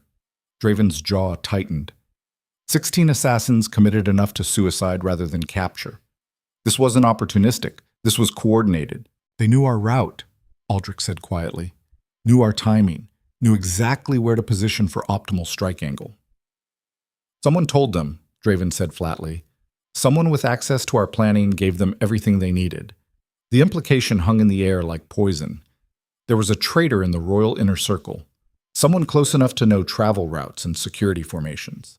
Someone trusted enough that their betrayal would be devastating. Seraphine pushed herself upright, ignoring the protests from ribs that would definitely be bruised tomorrow. Around her, the guards had formed a defensive perimeter that looked more like a military siege than a travel escort. Every soldier carried the kind of tension that said they understood this wasn't just an assassination attempt. This was a declaration of war. Draven turned his attention to her, his expression shifting from tactical assessment to something raw. "Are you hurt?" Seraphine took inventory. Bruised, probably concussed from the impact, but alive. "No. You." Draven glanced at his shoulder where blood still seeped from the arrow wound. "Irrelevant. That's not an answer." "It's the only answer that matters," Draven said. He crossed the distance between them in 3 strides and gripped her face between blood-stained hands. "You could have died." "But I didn't," Seraphine said. "You made sure of that." Something in Draven's expression cracked, not quite breaking, but fracturing around the edges where control met the overwhelming reality of how close he'd just come to losing everything that mattered. His forehead pressed against hers, hard enough that it almost hurt. "They knew," he whispered. His voice carried a devastation that went beyond physical injury. "They knew exactly where to strike, which formations we'd use, where you'd be positioned." "Who knew the route?" Seraphine asked. Draven's hands dropped away. His expression went cold with the kind of calculation that preceded extremely violent decisions. "Only my inner circle. Aldrich, Marcus, 3 other commanders, and the council members who approved the military escort." "How many council members?" 12. Seraphine felt her stomach drop. So somewhere in a group of roughly 20 people, there's a traitor willing to sell information that gets your mate killed. Not just willing, Draven corrected grimly, actively coordinating. 16 assassins don't mobilize overnight. This was planned, funded, executed with precision that requires significant resources and inside knowledge. The bond pulsed between them with Draven's fury and something underneath it, something that looked almost like fear. Because if someone in his inner circle had betrayed him, then nowhere was safe. Trust itself had become weaponized. And the only person Draven could be absolutely certain wasn't compromised was the woman standing in front of him, covered in mud and wearing his blood across her clothing. "We continue to the capital," Draven said finally. His voice had returned to that flat command that made questions feel pointless. "Double the guard. Change routes every 6 hours. No one except Aldrich knows our exact path more than 2 hours in advance. That'll slow us down significantly," Aldrich observed. "I don't care if it takes a month," Draven said. "We arrive alive or we don't arrive at all." The journey that should have taken 3 days stretched into 7. 7 days of constant vigilance and paranoia. 7 days of changing routes so frequently that even the guards didn't know where they were headed until moments before arrival. 7 days of Draven sleeping in shifts while Seraphine learned exactly what survival looked like when trust became a luxury no one could afford. They encountered 3 more ambushes. Each one coordinated with the kind of precision that confirmed inside information. Each one resulting in dead assassins who chose poison over capture. Each one reinforcing the reality that someone very close to the throne wanted Seraphine dead badly enough to sacrifice significant resources making it happen. By the time they reached the capital's outer walls, Draven looked like a man hanging onto control by sheer force of will. His shoulder wound had mostly healed, but he moved with the coiled tension of someone expecting attack from any direction at any moment. Seraphine wasn't much better. 7 days of being a target had stripped away any illusions about what her life would look like from now on. Every stranger was a potential assassin. Every shadow could hide a blade. Every moment of peace was just the space between attempts on her life. The capital itself rose before them like a monument to power and paranoia. Massive walls, defensive towers, guard positions every 30 yards. The kind of fortification that said the Empire understood it had enemies and prepared accordingly. Draven's personal escort met them at the gate, 50 additional guards wearing the black and silver of the royal household. Their commander was a woman named Kira Blackthorn, whose reputation for brutality made even hardened soldiers nervous. She took one look at Draven's expression, and her own face went carefully neutral. "Your Majesty, welcome home. Status report," Draven ordered. "The palace is secure," Kira said. "We've tripled guard rotations, implemented new security protocols, and arrested 2 servants who were caught passing information to unknown contacts." Draven's attention sharpened. "Are they alive?" "One is," Kira confirmed. "The other took poison before we could prevent it. We're interrogating the survivor now." "I want to be there," Draven said. Kira hesitated fractionally. "Your Majesty, perhaps you should rest first." "Now!" Draven interrupted. His voice carried the weight of 7 years ruling through fear. "I want to be there now." Kira nodded and gestured toward the palace. "This way." Seraphine followed Draven through gates that closed behind them with the finality of a prison door slamming shut. The palace interior was exactly what she'd expected. Marble and gold and ostentatious displays of wealth that seemed obscene when measured against the poverty she'd witnessed in places like Alaris Province. But beneath the surface beauty, Seraphine could feel the tension. Guards watched her with the kind of assessment usually reserved for threat evaluation. Servants whispered behind hands and avoided eye contact. Nobles who happened to be in corridors took one look at the royal mark visible on her shoulder and scattered like prey animals spotting a predator. The Empire knew she existed now, and the Empire had already decided she was dangerous. Not because of who she was, because of what she represented. The Iron Wolf's weakness made flesh. The interrogation chamber was deep beneath the palace, in sections that predated the current dynasty. Stone walls, iron restraints, the kind of space designed for extracting truth through methods civilization preferred to pretend didn't exist. The surviving servant was chained to a chair in the center of the room, young, maybe 20. His face was already showing signs of rough handling during the initial arrest. He looked up as Draven entered, and whatever color remained in his face drained away completely. Draven studied him with the detached interest of someone examining an insect. Who hired you? The servant's throat worked soundlessly. Draven waited with the patience of a man who had all the time in the world and absolutely zero compassion.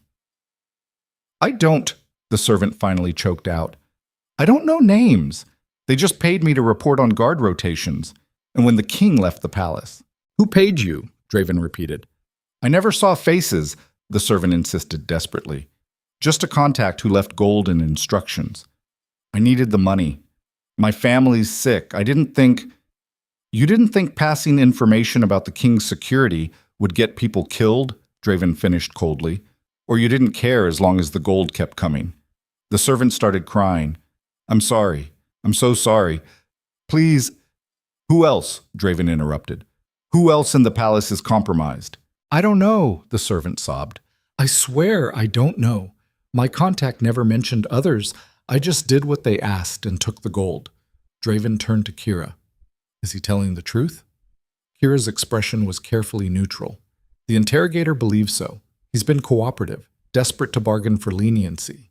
If he knew more, he'd have offered it already. Draven nodded slowly. Then he's useless. The servant's eyes went wide with horror. Please, I told you everything. I cooperated. You said... I said nothing, Draven corrected quietly. You assumed cooperation would save you. It won't. He gestured to the guards. Execute him, publicly. Make sure the display is visible from the servant quarters. I want every person in this palace to understand what happens to traitors. The servant started screaming. Seraphine felt ice flood her veins. This was the reality she'd agreed to. The Empire Draven ruled through fear because fear was efficient and mercy created vulnerabilities enemies could exploit. She watched the guards drag the sobbing man toward his execution and felt something fundamental shift in her understanding of what survival actually required at the top of power structures built on blood and impossible choices. Draven turned to leave the interrogation chamber without watching the execution he'd just ordered. His expression was completely blank, the mask of absolute control firmly back in place. Seraphine followed him into the corridor. She waited until they were alone before speaking. He was just a servant, desperate for money. He didn't understand what he was enabling, which is why his execution will be effective, Draven said without breaking stride. The next desperate servant will remember what happened to him and might think twice before accepting gold from strangers. Or they'll just be more careful about getting caught, Seraphine countered. Draven stopped walking, his attention fixed on her with uncomfortable intensity. You think I'm cruel. I think you're practical, Seraphine said carefully. And I think you've been making these kinds of decisions for so long that you've forgotten there might be other options. There are no other options, Draven said flatly. Every moment I show mercy is a moment enemies interpret as weakness. Every traitor I let live becomes proof that betrayal is survivable. I can't afford that. This empire can't afford that. So you execute desperate servants and sleep soundly. I don't sleep soundly, Draven said. His voice carried an edge of something rawer than anger. I haven't slept soundly in 7 years, but I sleep knowing the empire is still standing. That's the trade, Seraphine wanted to argue, wanted to insist there had to be balance between brutal efficiency and compassion, but the servant's screams were still echoing through stone corridors, and the reality of where she was standing had never felt more oppressive. This was the capital, the heart of an empire held together by fear, and she was standing beside the man who made that fear systematic and absolute. The gap between who Draven was in quiet moments and who he became while ruling felt insurmountable. Later that night, Seraphine stood in chambers that had been hastily prepared for the king's mate. Luxury surrounded her in forms that would have seemed impossible months ago. Silk bedding, running water, food that didn't require rationing or careful preservation. All of it felt like a cage wrapped in velvet. Beyond her windows, the capital sprawled in every direction. Millions of people living beneath the shadow of walls designed to keep enemies out and subjects contained. A soft knock interrupted her thoughts. Seraphine turned to find a woman in servant's clothing standing in the doorway. Older, maybe 50. Her face carrying the kind of weathering that came from hard work and harder choices. "My lady," the woman said with a curtsy that looked practiced but not quite natural. "I'm Helena. I've been assigned as your personal attendant." Seraphine studied her. "I don't need an attendant. Everyone at court has attendants," Helena said. "It's protocol. Protocol or surveillance? Seraphine asked bluntly. Helena's expression flickered with something that might have been respect. Both, probably. The king wants you protected. That includes knowing who comes near you. Honest, at least. Seraphine gestured for Helena to enter. The woman did so with careful movements that suggested she understood exactly how precarious her new position was. You're scared, Seraphine observed. Everyone's scared, Helena said simply.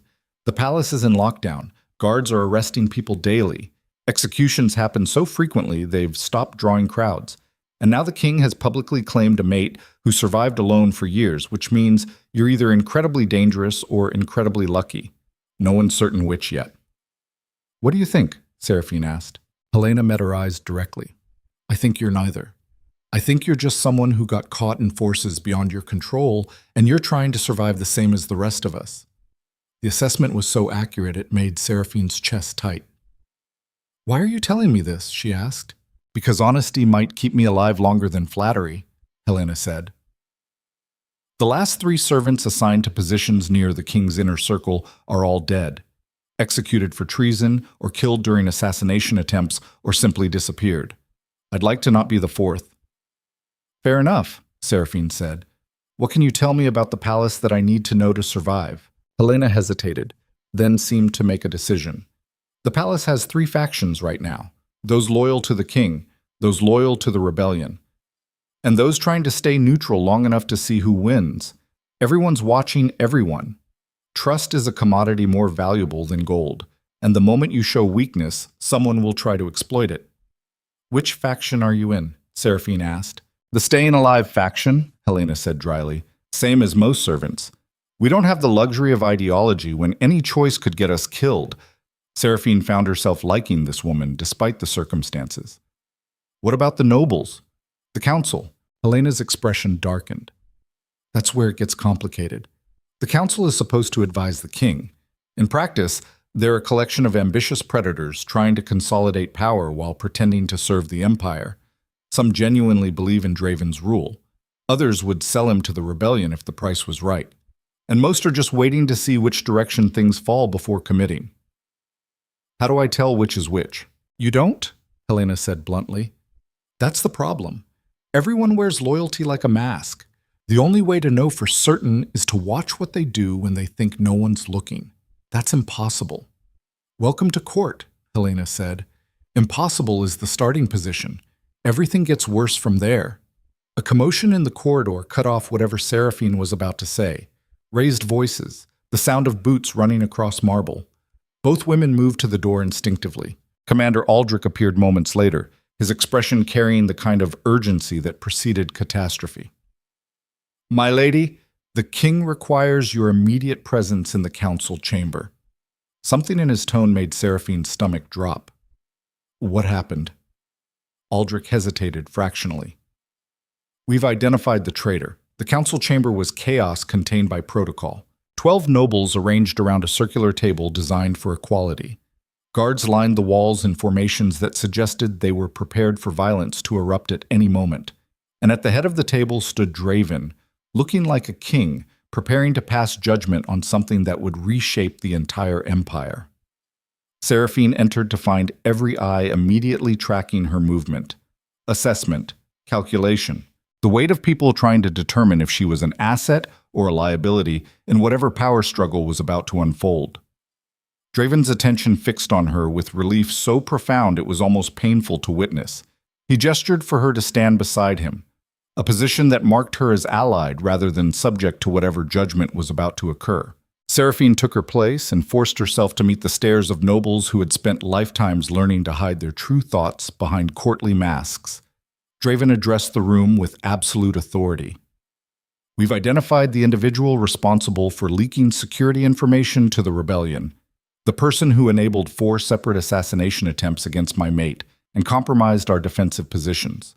The council members shifted uncomfortably, waiting, dreading, understanding that whoever was about to be named would be executed within hours. Draven let the silence stretch until it became almost unbearable. Then he spoke a single name, Marcus Thorn.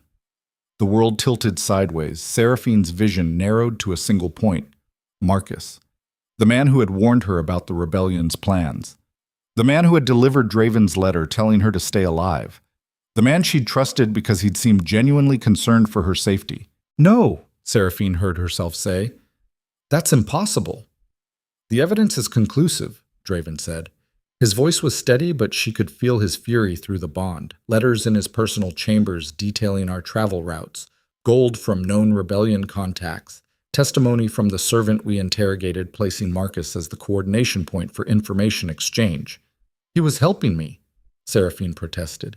"He warned me." "He manipulated you," Draven interrupted. "Gained your trust so you'd lower your guard. Made himself appear loyal while selling us out to the people trying to kill you." The betrayal hit like a physical blow. Seraphine had liked Marcus, had believed his concern was genuine, had trusted him enough to accept his warnings without question. And the entire time he'd been working for the rebellion, using her trust as a weapon, positioning himself as ally while actively enabling her murder. "Where is he?" she asked quietly. Draven gestured toward a side entrance. Guards dragged Marcus Thorne into the chamber in chains. He looked smaller than Seraphine remembered, beaten, exhausted, the kind of broken that came from knowing escape was impossible and death was approaching fast. But when his eyes met hers, she saw no remorse, just cold calculation. The look of someone who had made strategic decisions and accepted the consequences without regret. "Why?" Seraphine demanded. Her voice cracked despite her best efforts. "I trusted you." Marcus managed a bitter smile. That was the point. Draven moved between them with lethal grace. "You have 30 seconds to give me a reason not to execute you immediately." Marcus met the king's stare without flinching. "The Empire is dying. Your brutality is bleeding it to death. The rebellion isn't trying to destroy Valeroon. We're trying to save it from a king too damaged to see he's becoming the monster he swore to fight against." "Wrong answer," Draven said softly. "I won't apologize," Marcus continued. "Every piece of information I leaked was calculated to force your hand, to make you expose the weakness we all knew existed. And it worked. You abandoned strategy for personal feelings. You crossed 300 miles on impulse. You marked a woman you barely knew because your wolf recognized her. That's not leadership. That's instinct overriding judgment. And yet here I stand," Draven said, "still ruling, still alive, still capable of having you executed for treason." "For now," Marcus agreed. "But the foundation is cracking. Every noble in this room sees it. Every guard questions whether you're fit to lead when personal attachments compromise tactical decisions. Your mate represents everything wrong with absolute monarchy. One person becomes the fulcrum that entire empires collapse around." "He's right," a voice said from the council table. Every head turned toward Lord Castellan, an older noble whose family had served the crown for 3 generations. Castellan stood slowly. His expression carried the weight of someone about to cross a line that couldn't be uncrossed. "The king has shown weakness, exposed vulnerability, made decisions based on emotion rather than empire. Perhaps it's time we consider whether new leadership is required." "Treason," Draven said flatly. "You're proposing treason." "I'm proposing succession," Castellan corrected. "Step down voluntarily. Allow the council to select a new ruler, one capable of making hard choices without personal compromises. It's the only way to prevent civil war."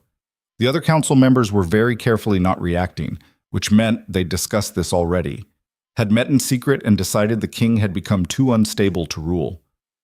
Marcus's betrayal wasn't just about killing Seraphine. It was about orchestrating the exact scenario that would turn the council against Draven, force him to choose between the Empire and his mate. And when he chose his mate over strategy, used that as proof he was unfit. The trap had been perfect, comprehensive, designed by someone who understood Draven well enough to predict his every response.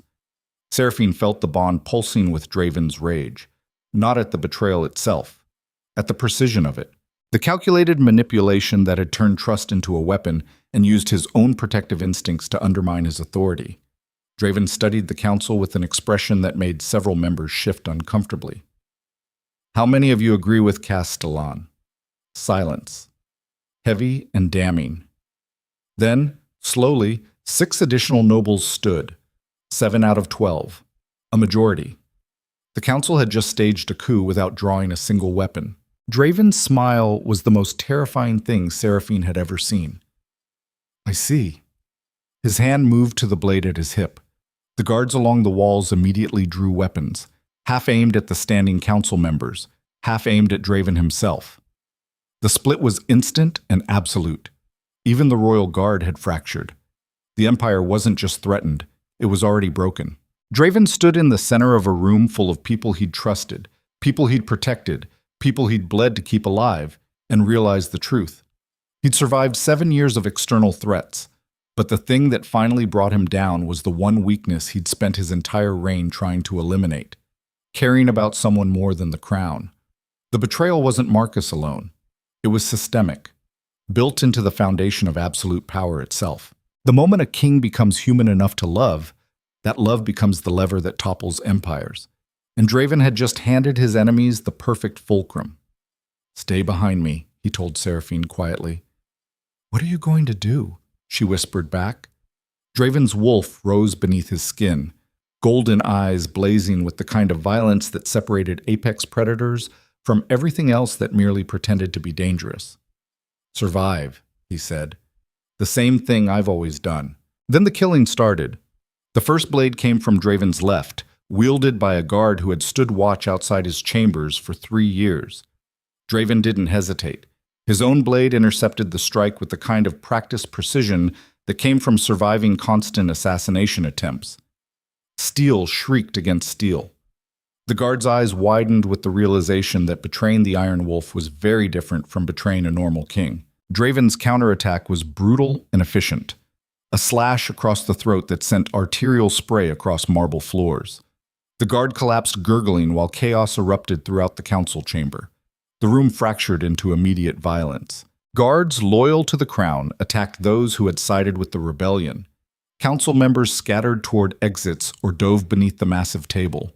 Marcus Thorne remained chained, but his expression carried the satisfaction of someone watching a plan unfold exactly as designed.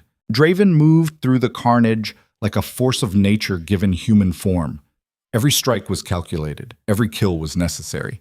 He didn't waste motion on cruelty or showmanship, just pure tactical efficiency aimed at eliminating threats before they could coordinate. This was what real power looked like when stripped of ceremony and politics. Not the elegant throne room performances or carefully worded proclamations. Just a man who had learned that survival at the top required being willing to do violence faster and more efficiently than anyone trying to kill you. 7 years of constant threats had honed that lesson into muscle memory, the kind of reflexive brutality that didn't require thought anymore, just action and consequence. But even the Iron Wolf couldn't fight in every direction simultaneously. A blade slipped past his guard and carved a line across his ribs. Another caught his shoulder. Pain registered somewhere distant, but survival instinct drowned it beneath adrenaline and the absolute certainty that showing weakness now meant death. Blood soaked through his clothing in spreading patches. His breathing came harder. The wounds weren't immediately fatal, but they were cumulative. Enough cuts and even legends bled out. Commander Aldrich fought beside his king with the loyalty of someone who understood that changing sides mid-battle was suicide. His blade work was almost as efficient as Draven's. Almost. The difference between excellent and legendary was measured in bodies hitting the ground. Together they formed a defensive position that made attacking them require sacrificing multiple lives for every strike attempt. The mathematics of violence favored defenders who had nothing left to lose. Seraphine pressed her back against the wall, watching the man she'd bound herself to transform into exactly what Marcus had accused him of being: a monster. But monsters existed because civilized solutions failed when power structures collapsed, and survival required becoming more terrifying than the enemies trying to devour you. This was the truth most people never understood about leadership at the highest levels.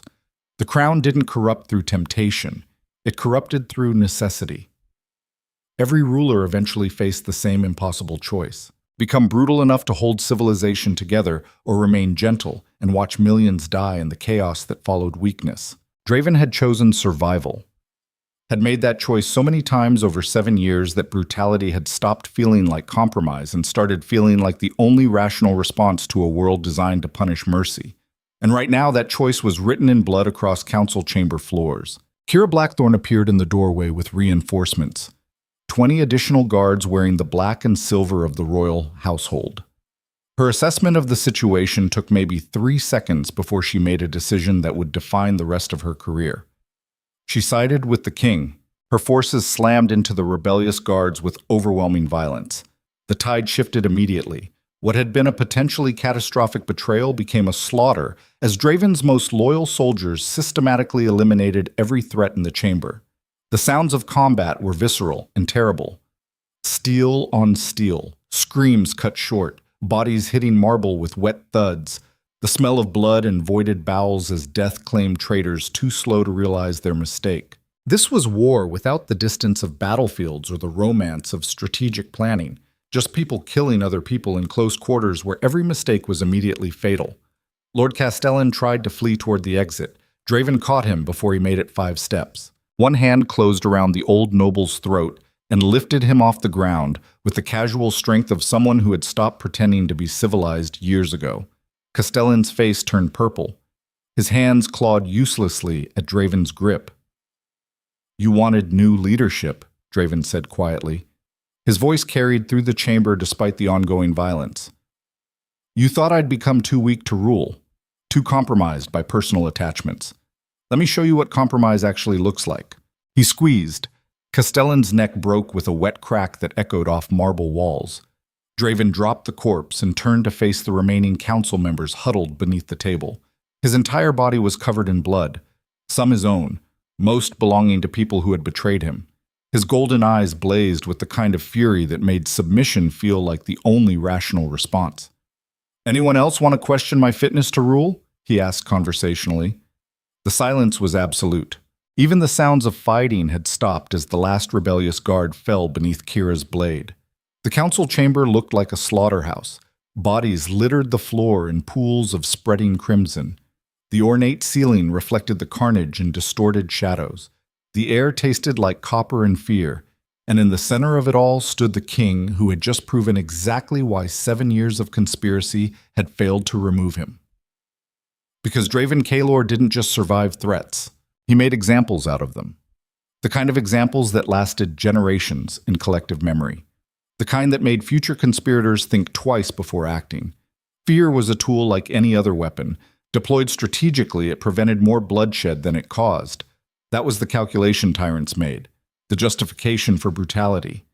And standing in a room full of corpses who had tried to depose him, Draven embodied that calculation with terrifying clarity. His attention shifted to Marcus Thorn. The chains binding the traitor had prevented him from participating in the violence, but his expression carried no fear, just the cold acceptance of someone who understood the consequences and had made peace with them. "You orchestrated this," Draven said. "It wasn't a question. Positioned yourself as loyal, gained my mate's trust, fed information to the rebellion while pretending to protect her. All to create the exact scenario that would turn the council against me." Marcus met his stare without flinching. "I told you. The Empire is dying. You're too brutal to see you've become the disease instead of the cure." "Wrong," Draven said. "I'm the only reason this empire is still standing. Every execution you call brutality prevented a larger catastrophe. Every hard decision you call weakness saved thousands of lives. You mistake ruthless efficiency for corruption because you've never carried the weight of an entire kingdom on your shoulders." "I've carried the weight of watching you destroy everything your father built," Marcus shot back. "Every province you've crushed, every noble you've executed, every policy that prioritizes fear over governance. You're not protecting the empire. You're ruling through terror because it's the only language you understand anymore." The accusation landed with the force of truth. Because Marcus wasn't entirely wrong. Draven had become increasingly brutal over 7 years of constant threats, had executed people who might have deserved mercy, had implemented policies designed to inspire fear because fear kept rebellions from materializing in the first place. The line between necessary brutality and actual tyranny was razor thin, and Draven had been walking it for so long he couldn't always tell which side he was standing on anymore. That was the real cost of absolute power. Not the corruption everyone warned about, but the slow erosion of perspective that came from making impossible choices without anyone capable of pushing back. Kings needed opposition to stay human, needed people willing to say when strategies crossed into monstrousness. Without that friction, brutality became normalized, expected, the default response instead of the last resort. Draven had ruled alone for 7 years, and that isolation had cost him more than he'd realized until Marcus laid it out with surgical precision. Your execution will be public, Draven told Marcus. Slow, designed to ensure every potential traitor understands exactly what happens when they betray the crown. Do it, Marcus said. Make me a martyr. Give the rebellion exactly the symbol they need to unite the provinces against you. Prove that brutality is your only response to criticism. The manipulation was obvious. Executing Marcus publicly would inflame tensions rather than resolve them, but showing mercy would signal weakness. Every option led to disaster. That was the genius of Marcus's plan. He'd created a scenario where any response Draven made would damage his authority. Execute the traitor and become the tyrant Marcus accused him of being. Show mercy and prove the council was right about personal attachments compromising judgment. The trap was perfect, comprehensive. And Draven had walked directly into it because protecting Seraphine mattered more than political strategy. Seraphine stepped forward before Draven could respond. Her movement drew every eye in the chamber. The surviving council members stared at her like she was a grenade with the pin already pulled. Blood spattered her clothing from proximity to violence, but her expression carried steady determination instead of fear. She ignored them and focused on Marcus. You said the Empire is dying because of brutality, that fear has replaced governance, that the king has become the disease. Marcus nodded carefully. Then help me fix it, Seraphine said. The chamber went absolutely silent. Draven turned to stare at her like she'd lost her mind. Seraphine kept her attention on Marcus. You claim to care about the Empire. Prove it. Tell me exactly what policies you'd change, what governance structures you'd implement, how you'd balance security with compassion. Give me something concrete instead of just philosophical opposition. Marcus studied her with obvious suspicion. Why? Because I'm going to be queen, Seraphine said. Her voice carried absolute conviction despite the corpses surrounding her. And queens have power independent of their mates. If your criticisms are legitimate, I'll implement changes. If they're just rhetoric designed to destabilize the crown, I'll know that too. You can't trust him, Draven said immediately. He orchestrated 4 assassination attempts against you. I know, Seraphine said, but I can evaluate his ideas without trusting his motives. If he's right about the Empire dying, we need to know. If he's wrong, his execution becomes justified instead of tyrannical. The logic was sound enough that Draven couldn't immediately argue against it, but the bond pulsed with his absolute certainty that this was a mistake, that giving Marcus any platform would backfire, that traitors didn't deserve consideration regardless of how compelling their arguments sounded. Yet beneath the tactical objections, Seraphine felt something else through the connection, a desperate hope that maybe she was right, that maybe there was a path between brutality and collapse, that maybe ruling didn't have to mean choosing between being a monster and being dead. Draven had been fighting alone for so long that the possibility of partnership felt almost dangerous. Like lowering his guard invited the knife he'd been expecting for 7 years. But Seraphine had already proven she was willing to stand beside him instead of running, had already chosen to stay despite witnessing exactly what ruling required, had already bound herself to him through magic that couldn't be undone. Maybe trusting her with this wasn't tactical suicide. Maybe it was the first smart decision he'd made in years. Marcus laughed bitterly. You think you can change him, make the Iron Wolf gentle, turn brutality into compassion through the power of love. That's not how power works. I don't want to make him gentle, Seraphine said. I want to make the Empire functional. There's a difference. She turned to face Draven fully. The blood covering him made the contrast between them almost obscene. Violence and healing standing side by side in a room full of corpses. You've ruled alone for 7 years, Seraphine said. Made every decision without counsel you could actually trust. Carried impossible weight because delegation felt like vulnerability. But you marked me, claimed me publicly, bound us together through magic that can't be undone. So use me. For what? Draven asked cautiously. The things you're not good at, Seraphine said bluntly.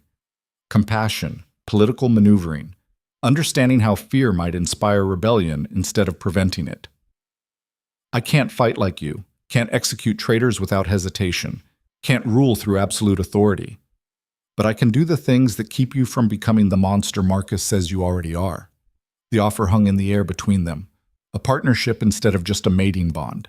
shared power instead of absolute control. The thing Draven had spent 7 years avoiding because trusting anyone completely was suicide for kings. But the alternative was continuing down the path that had just culminated in half his council attempting a coup. Marcus had succeeded in one thing even if his broader plan failed, proving the current system was unsustainable.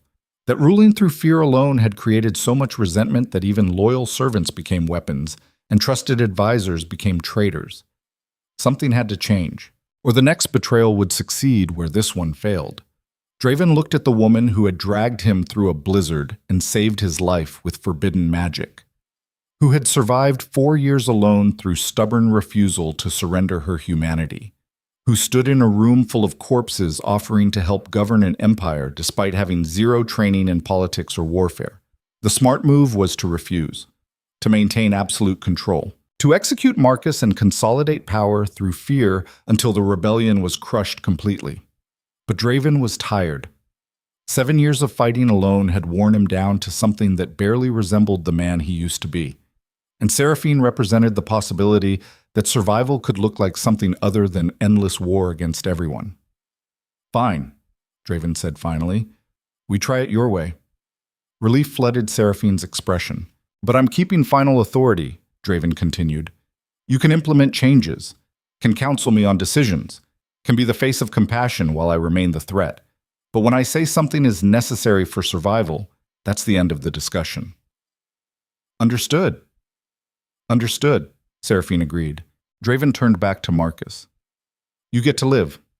For now. But you're confined to the palace under constant guard. If Seraphine implements your suggestions and the Empire improves, I'll consider exile instead of execution. If your ideas prove worthless or actively harmful, I'll make your death last weeks." Marcus nodded slowly.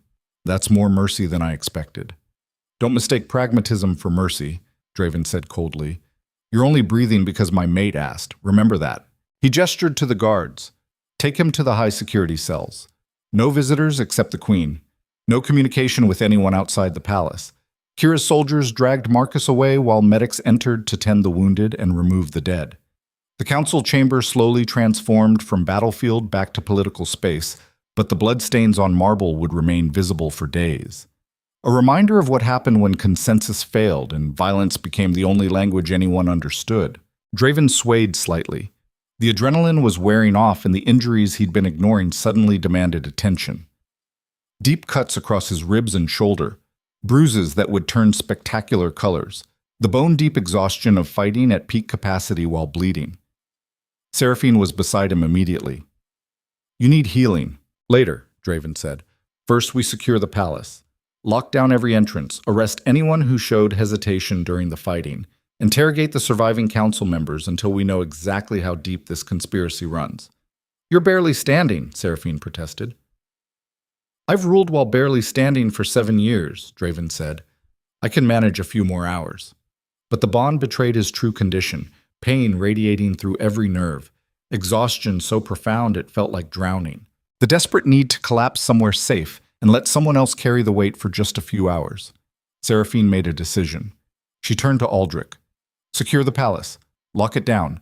No one enters or leaves without clearance from Commander Blackthorn. The king needs immediate medical attention." "I don't take orders from—" Aldrich began. "She's queen," Draven interrupted quietly. "When she gives commands regarding my welfare, you follow them." Aldrich's expression flickered with surprise, but he nodded. "Yes, Your Majesty."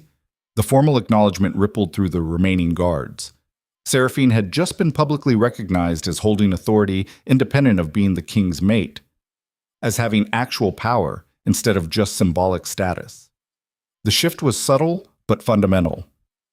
And every person in that chamber understood the empire had just changed, in ways that would take years to fully comprehend. This was how dynasties evolved. Not through grand declarations, but through small moments where power transferred and no one challenged the transition. Draven had just given Seraphine legitimate authority in front of witnesses who would spread the word. By morning, every noble in the capital would know the queen could issue commands and expect obedience. That changed everything. Made her a target in new ways, but also gave her tools to actually implement the changes she'd promised. Seraphine guided Draven toward the royal chambers while guards formed protective formations around them. The walk felt endless. Every step sent fresh pain through wounds that needed stitching. Draven's vision blurred at the edges from blood loss. But he kept moving because stopping felt like surrender, and surrendering was death for kings. They reached the chambers, finally. Seraphine dismissed the guards with the kind of authority that suggested she'd been giving orders her entire life instead of just learning how moments ago. Then she turned to face the man who had just trusted her with more power than any mate had held in 3 generations. "Sit," she ordered. Draven sat.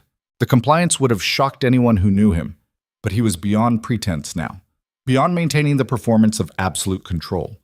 The bond meant Seraphine felt every ounce of his pain and exhaustion anyway. Hiding it was pointless. She worked with practiced efficiency, cleaned wounds with supplies from her healer's training, applied salves that smelled like forest herbs and silver magic, stitched the deeper cuts with steady hands that had done this hundreds of times for people who couldn't afford real physicians.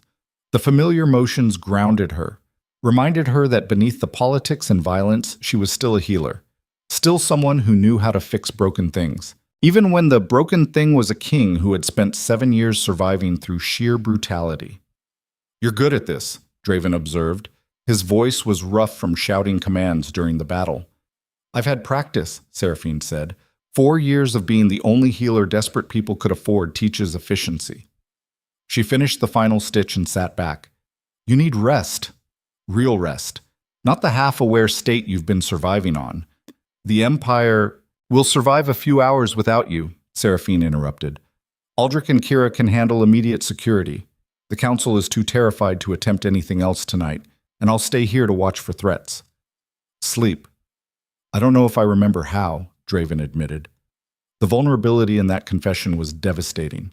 7 years of hypervigilance had rewired his brain until true rest felt impossible, until every sound triggered combat readiness, until sleeping deeply enough to actually recover felt like inviting assassination. That was the cost no one talked about when they discussed ruling through strength. The physical toll of never being able to lower your guard. The psychological damage of treating everyone as a potential threat. The slow erosion of humanity that came from making impossible choices while carrying impossible weight alone. Draven had survived it through sheer willpower, but survival and living were very different things. And somewhere in the past 7 years, he'd stopped doing one while perfecting the other. Seraphine moved behind him on the bed, pulled him backward until his head rested against her chest, her heartbeat steady and strong against his ear. The bond pulsed between them, warm and absolute. Proof that he wasn't alone anymore, even when his paranoia insisted everyone was an enemy. "Just breathe," Seraphine murmured. "Focus on my heartbeat. Let everything else fade." Draven wanted to argue, wanted to insist there were 1,000 things requiring immediate attention. Palace security, council reorganization, interrogations. The rebellion would use this chaos to strike, and he needed to prepare defenses and coordinate responses, but exhaustion dragged at him like physical weight, and Seraphine's presence felt safe in a way nothing else had for longer than he could remember. His eyes closed despite his best efforts to stay alert. His breathing deepened and slowed. The tension holding his muscles rigid for 7 years finally released, and for the first time since his father died and left him a throne surrounded by vipers, Draven Kaelor actually slept. Not the light tactical rest of someone ready to wake at any sound.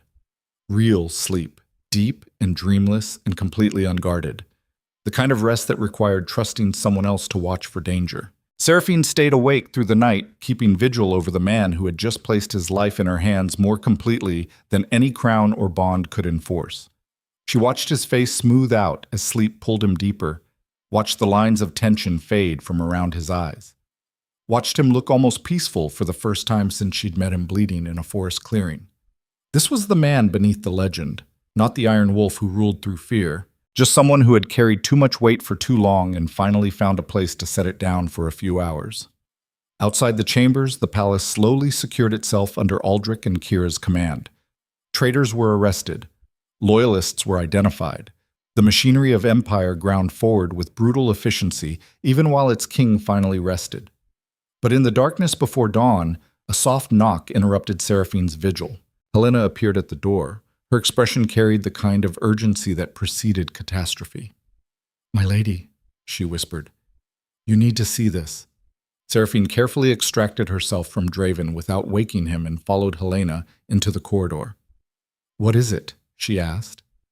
Helena led her to a window overlooking the city. Seraphine's breath caught. Fires burned throughout the capital. Dozens of them. Hundreds.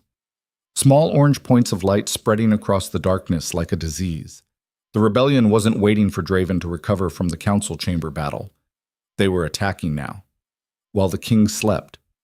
While the palace was in chaos. While the empire was at its most vulnerable. The orange glow reflected off Helena's face as she spoke with quiet dread. "It's happening. The full rebellion. They're burning the city from within, targeting guard stations, supply warehouses, anything that supports the crown's authority." "How long until they reach the palace?" Seraphine asked. Helena's expression was grim. 2 hours. Maybe 3. The outer districts are already lost. The inner walls are holding, but they won't last until dawn. "Wake the king," Seraphine said. "He needs rest." "Wake him," Seraphine repeated with steel in her voice. "The empire is burning. He'll want to face it standing." Helena hurried away to rouse Draven, while Seraphine stood watching the capital transform into a war zone. This was the rebellion's endgame, the moment they'd been building toward through months of conspiracy and positioning. They'd fractured the council, exposed the king's weakness, created enough chaos that attacking while he was vulnerable became tactically sound. And now the entire empire would burn unless Draven could somehow rally forces devastated by betrayal and hold territory already compromised from within. The odds were impossible. The situation was catastrophic. Everything Marcus had warned about was materializing in real time. But as Seraphine watched fires spread across the city she'd agreed to help govern, she felt something unexpected. Not fear, determination. Because this was the moment that defined what kind of queen she would become. The easy path was to wake Draven and let him handle everything. Default to the legend. Let the Iron Wolf do what he'd always done and survive through superior violence. But that was exactly what the rebellion expected, what they'd planned for, what their entire strategy assumed would happen. Maybe it was time to give them something they hadn't prepared for. Draven appeared beside her moments later, already armored despite having been unconscious seconds ago. His eyes took in the burning city with tactical assessment that showed 7 years of practice reading catastrophic situations. "How many?" he asked. "Thousands," Seraphine said quietly. "Maybe tens of thousands. The rebellion has been recruiting in secret, building forces right under our noses while we focused on council politics." Draven's jaw tightened. Classic misdirection. Make me look inward at court betrayal while they mobilized external forces. "Can we hold?" Seraphine asked. Draven was silent for a long moment, running calculations, evaluating forces, measuring available resources against the scale of the threat burning its way toward the palace. Then he smiled. It was the most terrifying expression Seraphine had ever seen. Not cruel, not angry, just absolutely certain about what came next. "They think I'm weakened by betrayal," Draven said quietly. "Vulnerable because my council fractured. Compromised because I claimed a mate. They're about to learn why I've survived 7 years of constant war." He turned to face her fully. His golden eyes blazed with the kind of violence that separated legend from reality. "I need you to do something. Anything," Seraphine replied. "I need you to become what they fear most," Draven said. "Not just my mate, not just a healer, but the Luna who stands beside the Alpha when everything burns. Can you do that?" Seraphine looked at the fires spreading across the capital, thought about the desperate families hiding in their homes, the civilians caught between rebellion and crown. The empire built on blood that was about to drown in more of it. She thought about this woman she'd been 4 years ago. The Omega rejected as defective, the healer mocked as cursed, the person who had survived alone through stubborn refusal to let cruelty make her cruel in return. And she made a choice that would define the rest of her life. "Yes," she said simply.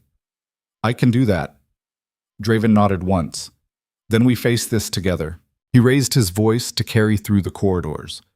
"Rally every guard, every soldier, every person loyal to the crown. We hold the palace, we hold the inner city, and we show the rebellion what happens when they mistake compassion for weakness." The palace exploded into organized chaos. Soldiers armored themselves with brutal efficiency. Defensive positions were reinforced. Weapons were distributed to anyone capable of wielding them. And in the center of it all stood the king and his newly acknowledged queen, preparing to face an army that outnumbered them 20-1. Aldrich appeared with updated intelligence. The rebellion is coordinated across 7 entry points. They're using the fires to create chaos while main forces advance under cover of smoke. Estimate 40 minutes until first contact with our outer defenses. Casualties? Draven asked. Unknown, Aldrich said grimly. Civilian districts are burning. Guard stations in the outer rings have gone silent. We have to assume significant losses. Draven's expression went cold. Pull everyone back to the inner walls. Abandon the outer districts. We can't defend everything, so we defend what matters. The outer districts have thousands of civilians, Seraphine said, who are already dead or fled, Draven said bluntly. We save who we can. Trying to save everyone gets us all killed. The brutal calculus of triage applied to an entire city. Let some die to save more. Abandon territory to preserve core strength. The kind of decision that would haunt anyone with a conscience, but was absolutely necessary when resources were limited and enemies were numerous. Seraphine wanted to argue, wanted to insist there had to be another way, but watching fires consume districts they couldn't possibly defend made the mathematics undeniable. What do you need from me? She asked. Organize the healers, Draven said. Every person with medical training gets positioned behind the front lines. Wounded will be coming fast once fighting starts. And Seraphine, yes, keep them alive, Draven said. His voice carried weight beyond the words. Keep our people believing we can survive this. That's your battlefield. Mine is the walls. Seraphine nodded and moved to coordinate the medical response, while Draven prepared to defend an empire with forces depleted by betrayal and facing odds that would have made any sane commander surrender immediately. But Draven Kaelor had never been sane about survival. As dawn approached and the rebel forces massed beyond the palace walls, Draven took Seraphine's hand one final time. The bond pulsed between them, steady and absolute, proof that whatever happened next, they would face it together. Stay alive, Draven said quietly. That's still all I ask. Then stop asking and start fighting beside me, Seraphine said, because I'm not hiding while you bleed anymore. Draven's expression shifted into something that might have been pride. Then the first siege engines fired. Stone walls shook with impacts designed to bring down fortifications that had stood for centuries. Draven kissed her once, hard and desperate and full of everything they hadn't had time to say. Then he was gone, moving toward the walls where his soldiers waited, becoming the legend they needed to believe could save them. And Seraphine stood in the throne room watching him disappear into smoke and chaos, understanding that the next few hours would determine whether love and power could coexist when survival required becoming more terrifying than the forces trying to destroy them both. The siege engines fired again, closer this time. The final battle for Vale Rune had begun. The stone walls shook with each impact from the siege engines. Dust rained from ancient ceilings that had withstood centuries but were now being tested beyond their original design. The sound was apocalyptic. Not just the thunder of stone against stone, but the screaming of metal under stress, and the desperate shouts of soldiers trying to hold positions against impossible odds. Seraphine coordinated the medical stations with efficiency, born from years of treating injuries in conditions where proper supplies were fantasy and improvisation was survival. She'd converted the Great Hall into a triage center. Rows of injured soldiers lined the floor, some screaming, some unconscious, some already beyond saving but waiting their turn for the healers to confirm what everyone could see. Blood soaked into marble floors that had hosted coronations and celebrations. The smell was overwhelming, copper and sweat and the acrid smoke drifting through shattered windows from fires consuming the outer districts. This was war stripped of glory. Just broken bodies and desperate people trying to stem bleeding that wouldn't stop. A young soldier was carried and missing most of his left arm. The tourniquet had been applied correctly, but shock was setting in fast. His eyes tracked wildly around the hall, without really seeing anything. Seraphine knelt beside him. "What's your name?" The soldier's mouth worked soundlessly. "Stay with me," Seraphine said firmly. "Focus on my voice. What's your name?" "Garrett," he finally managed. His voice was thin and distant. "Okay, Garrett," Seraphine said while her hands worked to assess the damage. "You're going to survive this. I need you to believe that. Can you do that for me?" Garrett nodded weakly. Seraphine applied her healing magic in careful, measured doses, not the forbidden blood magic that consumed her life force. Just the standard remedies enhanced by wolf healing, enough to stabilize without killing herself in the process. She'd learned that lesson the hard way over 4 years of treating people who would die without help but couldn't afford to take a healer with them. The wound sealed enough to stop the immediate bleeding. Garrett would live, would lose the arm, but would survive to see tomorrow. In a battle like this, survival was victory. Next, one of her assistants called. Seraphine moved to the next wounded soldier, then the next. An endless stream of casualties that spoke to how brutal the fighting on the walls had become. Each one was a person, someone's son or brother or father. Each one represented a family that would either celebrate survival or mourn loss, depending on whether Seraphine's hands were fast enough. This was her battlefield, not the walls where Draven fought with steel and strategy. Here, where the cost of violence was measured in broken bodies and shattered lives. And through the bond, she felt Draven's fury, his exhaustion, the relentless determination that kept him moving even when his body screamed to stop. He was out there somewhere in the smoke and chaos, being the legend his soldiers needed to believe could save them. But legends were just people pushed past their breaking points and surviving anyway. And even legends bled. Helena appeared at Seraphine's elbow carrying supplies. More incoming. The outer wall just collapsed. They're pulling back to secondary positions. How long until the rebellion reaches the palace? Seraphine asked, while her hands worked to stop bleeding from a soldier's gut wound. Minutes, Helena said grimly. Maybe an hour, if we're lucky. The timeline was catastrophic. They'd held longer than anyone expected, but the mathematics were undeniable. You couldn't defend against 20-to-1 odds indefinitely. Eventually, numbers won. Eventually, defensive positions collapsed. Eventually, even the best soldiers ran out of strength to keep fighting.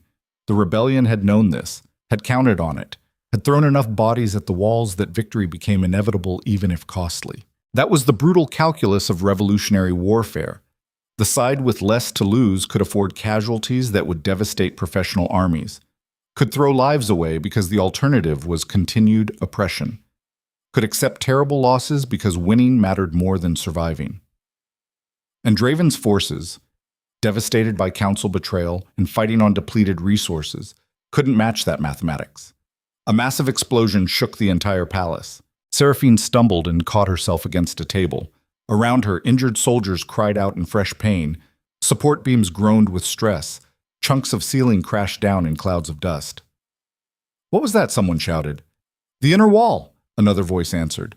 They just breached the inner wall. The triage center erupted into controlled panic. Soldiers who could still walk grabbed weapons. Healers looked to Seraphine for guidance. The palace itself seemed to be holding its breath, waiting to see if this was the moment everything finally collapsed. Seraphine forced herself to stay calm, even though her heart hammered against her ribs. "Keep working. We hold this position until ordered otherwise." But through the bond, she felt Draven's spike of fury and desperation.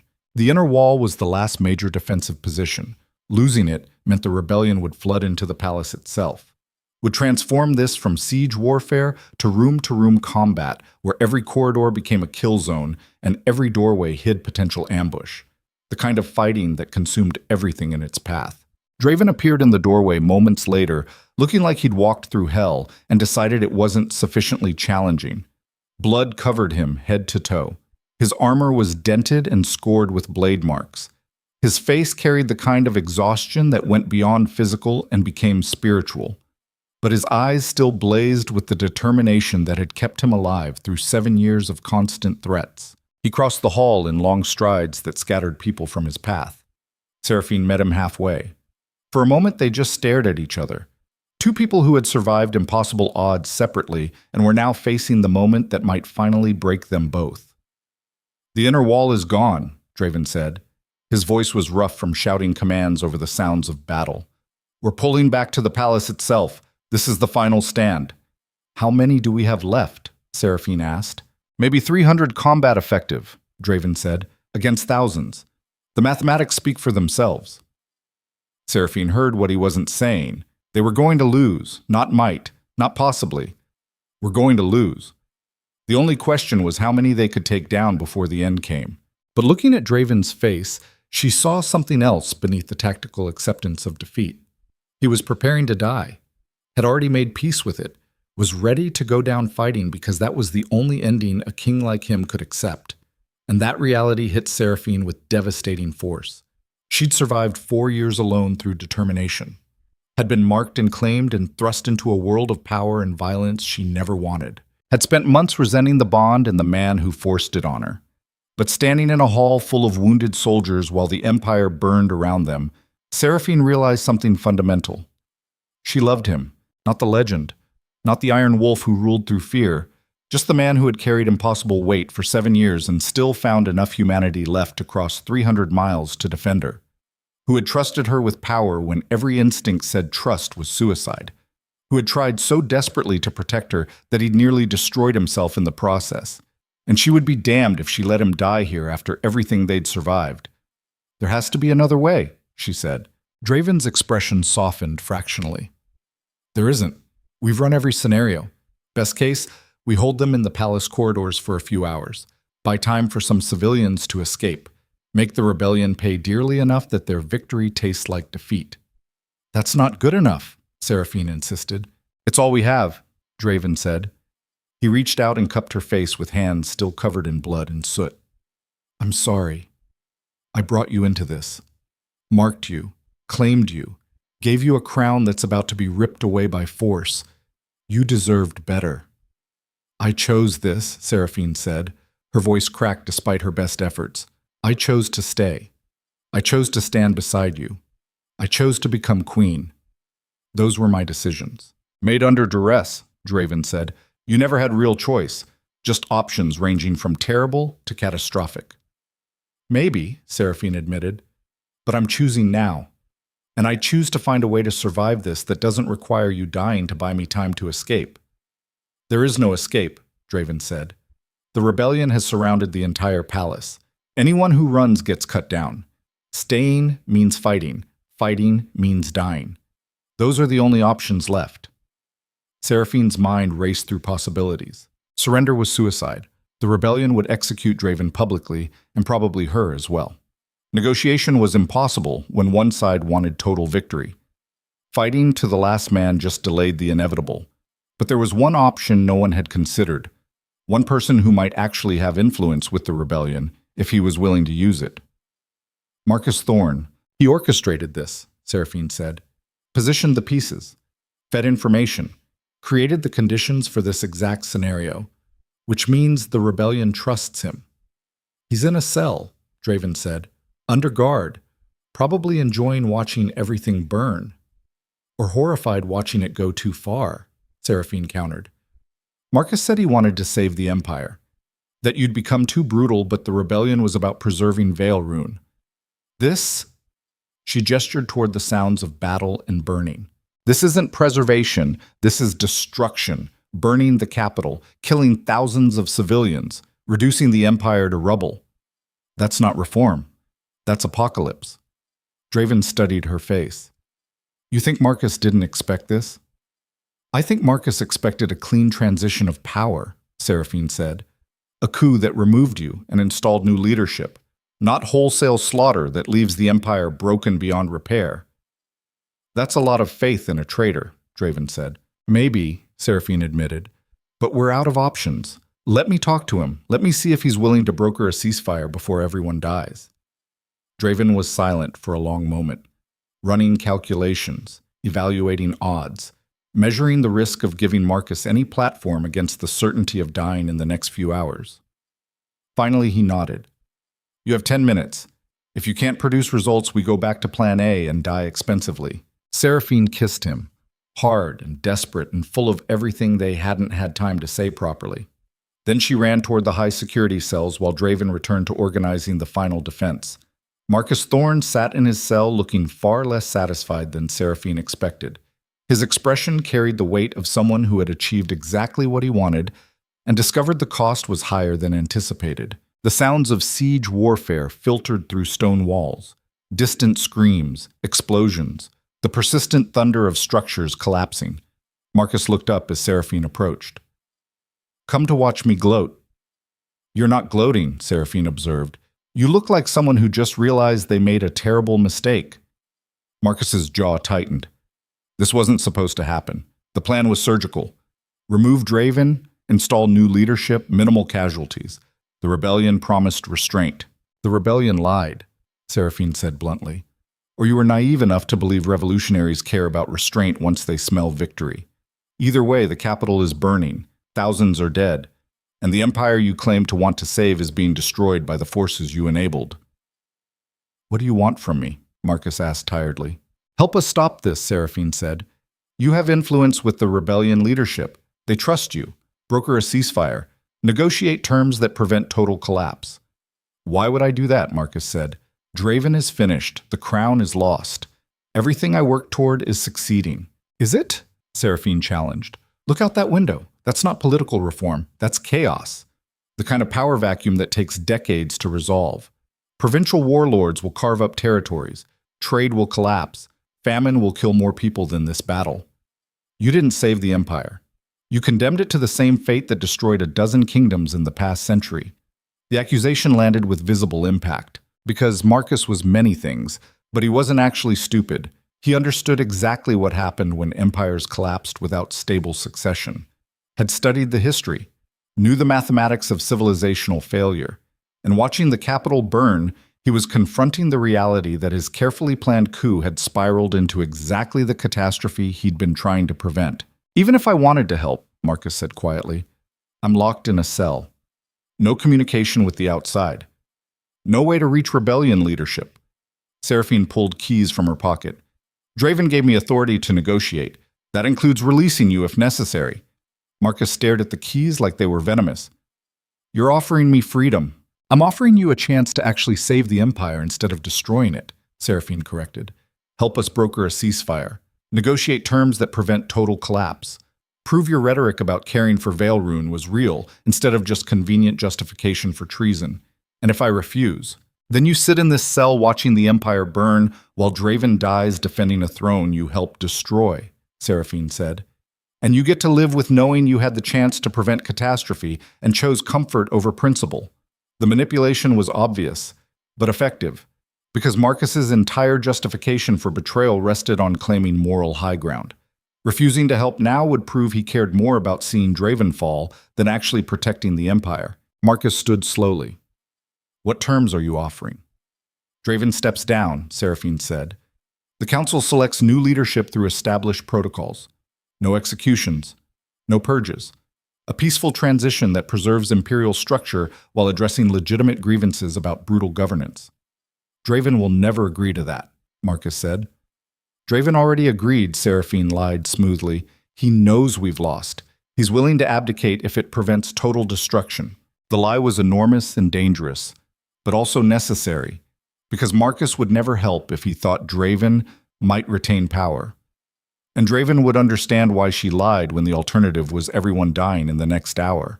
Marcus studied her face, looking for deception. Seraphine met his stare without flinching, even though her heart hammered against her ribs. Everything depended on whether Marcus believed her, whether he wanted empire preservation more than personal revenge. Finally, Marcus nodded. Get me to the rebellion, Commander. I'll negotiate the ceasefire. But Seraphine, yes. If you're lying about Draven's willingness to abdicate, this ends badly for everyone, Marcus said. The rebellion won't accept half measures. Either he steps down completely, or they burn the palace to foundation stones with all of us inside. I understand, Seraphine said. She unlocked the cell and led Marcus through corridors filled with soldiers preparing for final stands.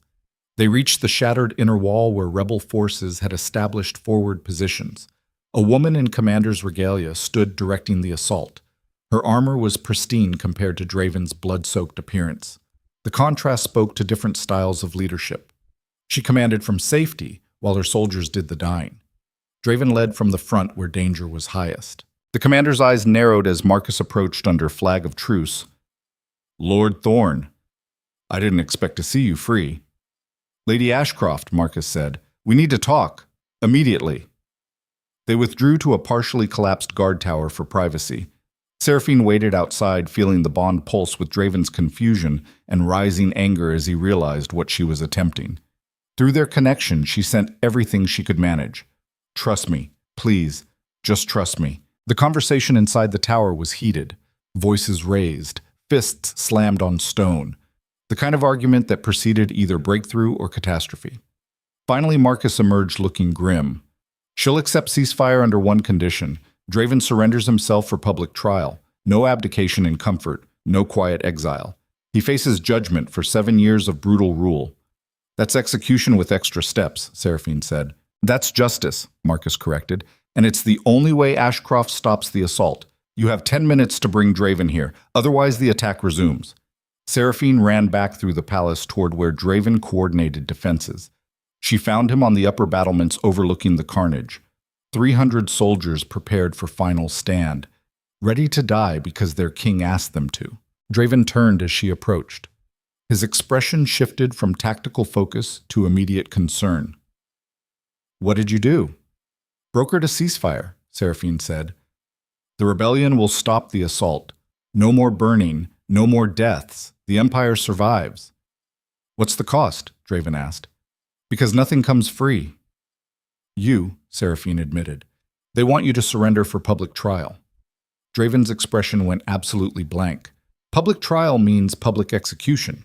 You negotiated my death. I negotiated everyone else's survival, Seraphine said.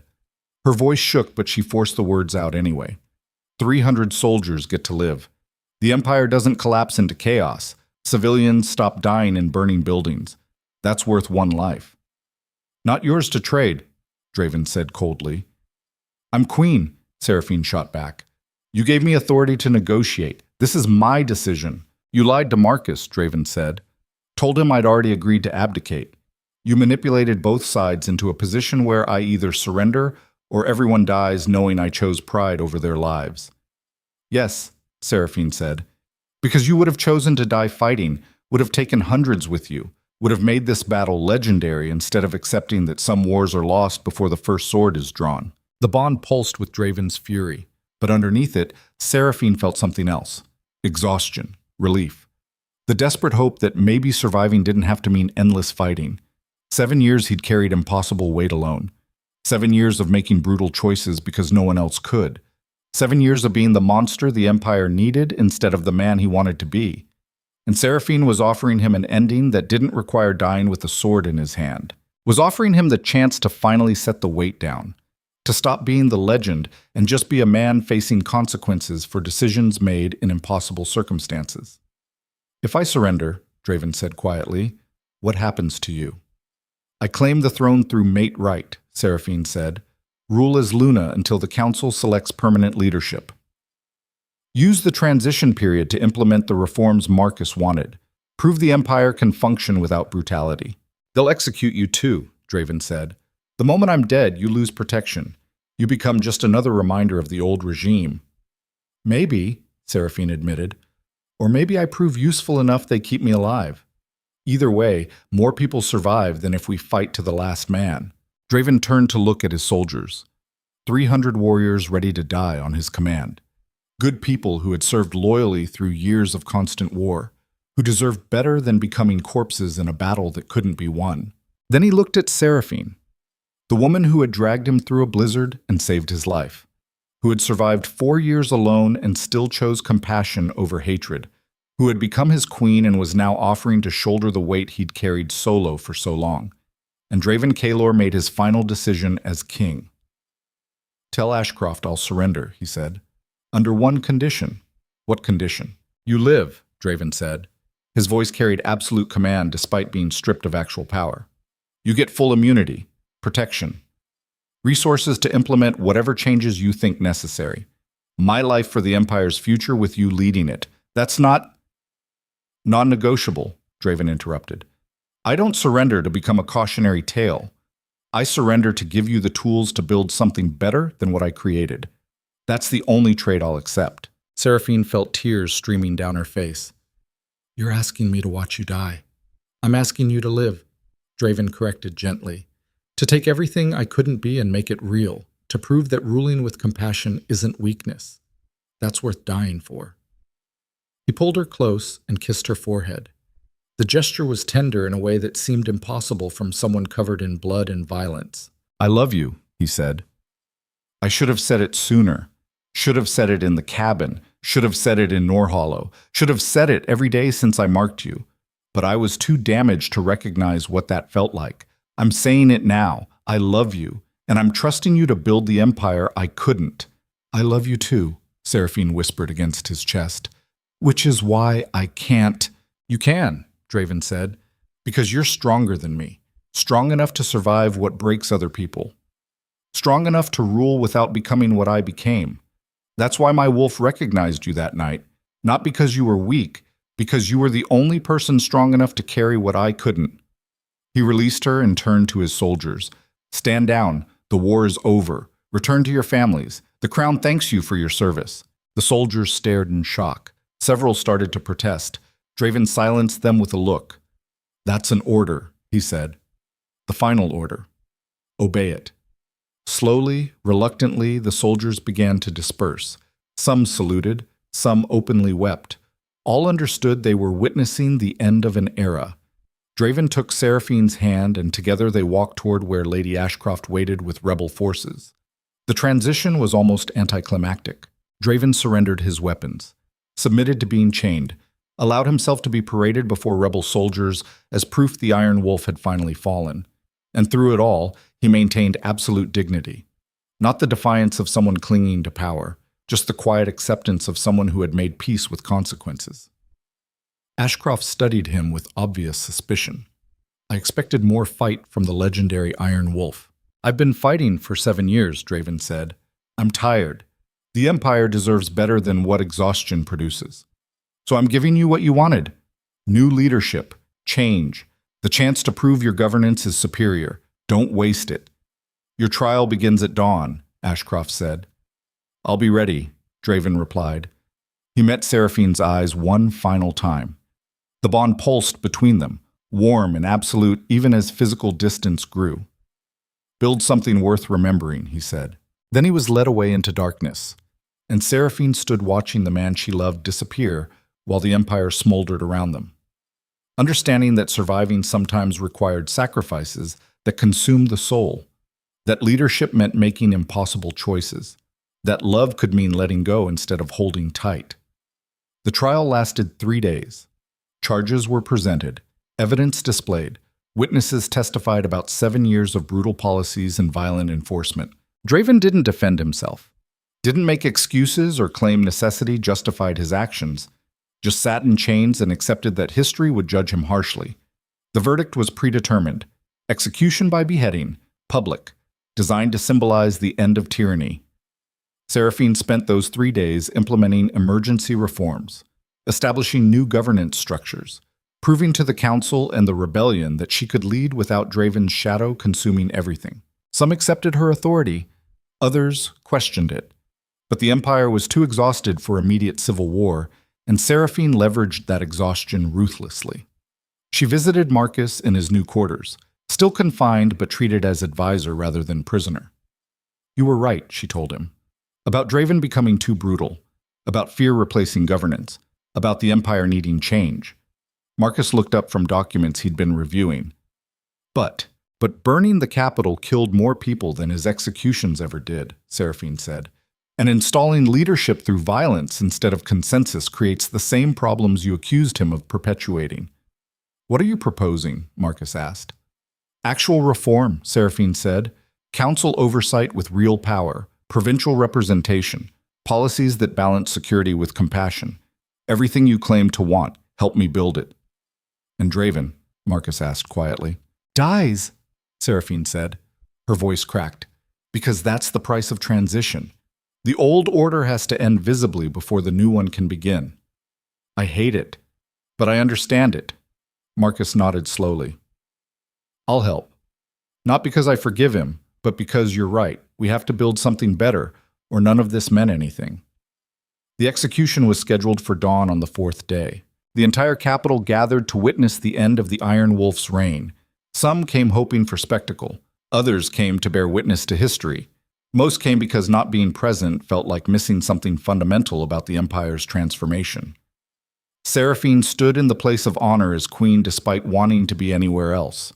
The bond pulsed with Draven's steady heartbeat. No fear, no regret, just calm acceptance that this was how his story ended. He was brought out in chains, led to the platform where the headsman waited. The crowd was absolutely silent. Draven knelt without resistance. His eyes found Seraphine in the crowd. For a moment, everything else faded. Just two people who had survived impossible odds and chosen each other despite every rational argument against it. "I love you," Seraphine mouthed. Draven smiled, that same rare, genuine smile she'd only seen a handful of times. Then he spoke words that carried across the silent square. "Build something beautiful." The headsman's blade fell, and the Iron Wolf died knowing he'd finally found someone capable of carrying what he couldn't. The Empire survived. Not unchanged, not perfect, but functional. Seraphine spent the next 5 years implementing reforms that balanced strength with compassion. Brutal when necessary to prevent chaos. Gentle when possible to heal wounds. Walking the same impossible line Draven had walked, but with Marcus and the Council providing friction that prevented descent into tyranny. Some policies succeeded, others failed. Progress was measured in small steps rather than revolutionary change. But the Empire endured. And on winter nights when the palace grew quiet, Seraphine would stand on the same balcony where Draven had once overlooked his kingdom. The bond had faded with his death, but memory remained sharp and clear. She thought about the man who had crossed 300 miles to defend her, who had marked her without permission and changed her entire life, who had trusted her with power when every instinct said trust was suicide, who had died so she could build the empire he couldn't. And she understood finally what real strength looked like. Not domination, not violence, not the ability to rule through fear, but the courage to face impossible choices and survive the consequences, to carry weight that would crush lesser people, to sacrifice everything for something bigger than yourself. Draven had done that, had carried an empire for 7 years until it killed him, had become the monster civilization needed and paid the price history demanded. But before the end, he'd found something worth being human for, worth trusting, worth dying to protect. And that made all the difference. Years later, historians would debate whether Draven Kaelor was tyrant or hero, whether his brutality was justified or excessive, whether the empire he built was worth the cost in blood and suffering. Seraphine didn't engage those debates. She just ruled, implemented policies, made hard choices, proved that compassion and strength could coexist if you were willing to walk the line between them without falling. And on the anniversary of Draven's execution, she always visited his unmarked grave. No monument, no memorial, just earth where they'd buried him without ceremony. She would kneel and trace fingers across dirt and speak to someone who couldn't answer anymore. "You were right," she would say, "about power, about sacrifice, about what ruling actually costs. I understand now. And I'm using that understanding to build what you couldn't." The wind would carry her words away into silence, but through memory, through the years they'd survived together, through the bond that had once connected them, Seraphine believed he heard and approved, because the empire endured, not through fear alone, not through compassion alone, but through the terrible, beautiful balance between violence and mercy that defined what it actually meant to rule when the stakes were civilization itself. That was Draven's legacy, not the brutality, not the executions, not the 7 years of war, but the woman he'd trusted to carry forward when he couldn't, the queen he'd chosen over survival, the person strong enough to transform his violence into something that healed instead of destroyed. And standing on that balcony overlooking an empire slowly learning to breathe without fear, Seraphine finally understood what Draven had seen that night in the forest. Not weakness to exploit, but strength that complemented his own. Two damaged people who had found each other in impossible circumstances and built something neither could have achieved alone. The Empire of Vale Rune survived for another 3 generations under Seraphine's governance and the council structure she established. Eventually it too fell to forces that consume all empires. Time, change, the inevitable entropy of power structures built by humans. But while it lasted, it stood as proof that leadership could evolve. That brutality wasn't destiny. That choosing compassion didn't mean choosing death. And in the histories written about that era, 2 names appeared together. Draven Kaelor, the Iron Wolf who ruled through fear and died for transition. Seraphine Vale, the Luna who transformed violence into governance and proved strength came in forms beyond domination. Together, they represented something fundamental about power and love and the terrible, beautiful cost of surviving when survival requires becoming more than what you were. Their story wasn't a fairy tale. It was darker, bloodier, more honest about what leadership actually demanded, but it was real in ways fairy tales never managed. And that reality echoed through generations. A reminder that sometimes the strongest thing you can do is trust someone else to carry what you can't. That sometimes love means sacrifice instead of possession. That sometimes the only way to save what matters is to let it transform into something you won't live to see. Draven understood that in the end, made peace with it, and died believing Seraphine would build what he couldn't. He was right. She did. And the empire he'd held together through sheer brutality learned to stand on principles instead of fear. That was worth everything it cost. Every drop of blood, every impossible choice, every moment of pain. Because in the end, power without love becomes tyranny. Love without strength becomes tragedy. But together, even briefly, they created something capable of surviving both. And that survival, hard-won and blood-stained and imperfect, was the truest victory either of them could have claimed. The story of the Iron Wolf and his Luna ended the night he died. But the empire they built together endured. And that endurance was legacy enough for two people who had started as strangers, become mates through magic and circumstance, and ended as partners who had changed an empire despite every force arrayed against them. Their love survived because they chose it every day despite the cost. Their empire survived because they were willing to sacrifice everything for something bigger than themselves. And in the balance between those two truths, history found its answer to whether they succeeded. They did. Completely. Absolutely. At a cost that would have destroyed anyone less committed to surviving the impossible. But they paid it willingly. And the world was different because they existed. That was enough.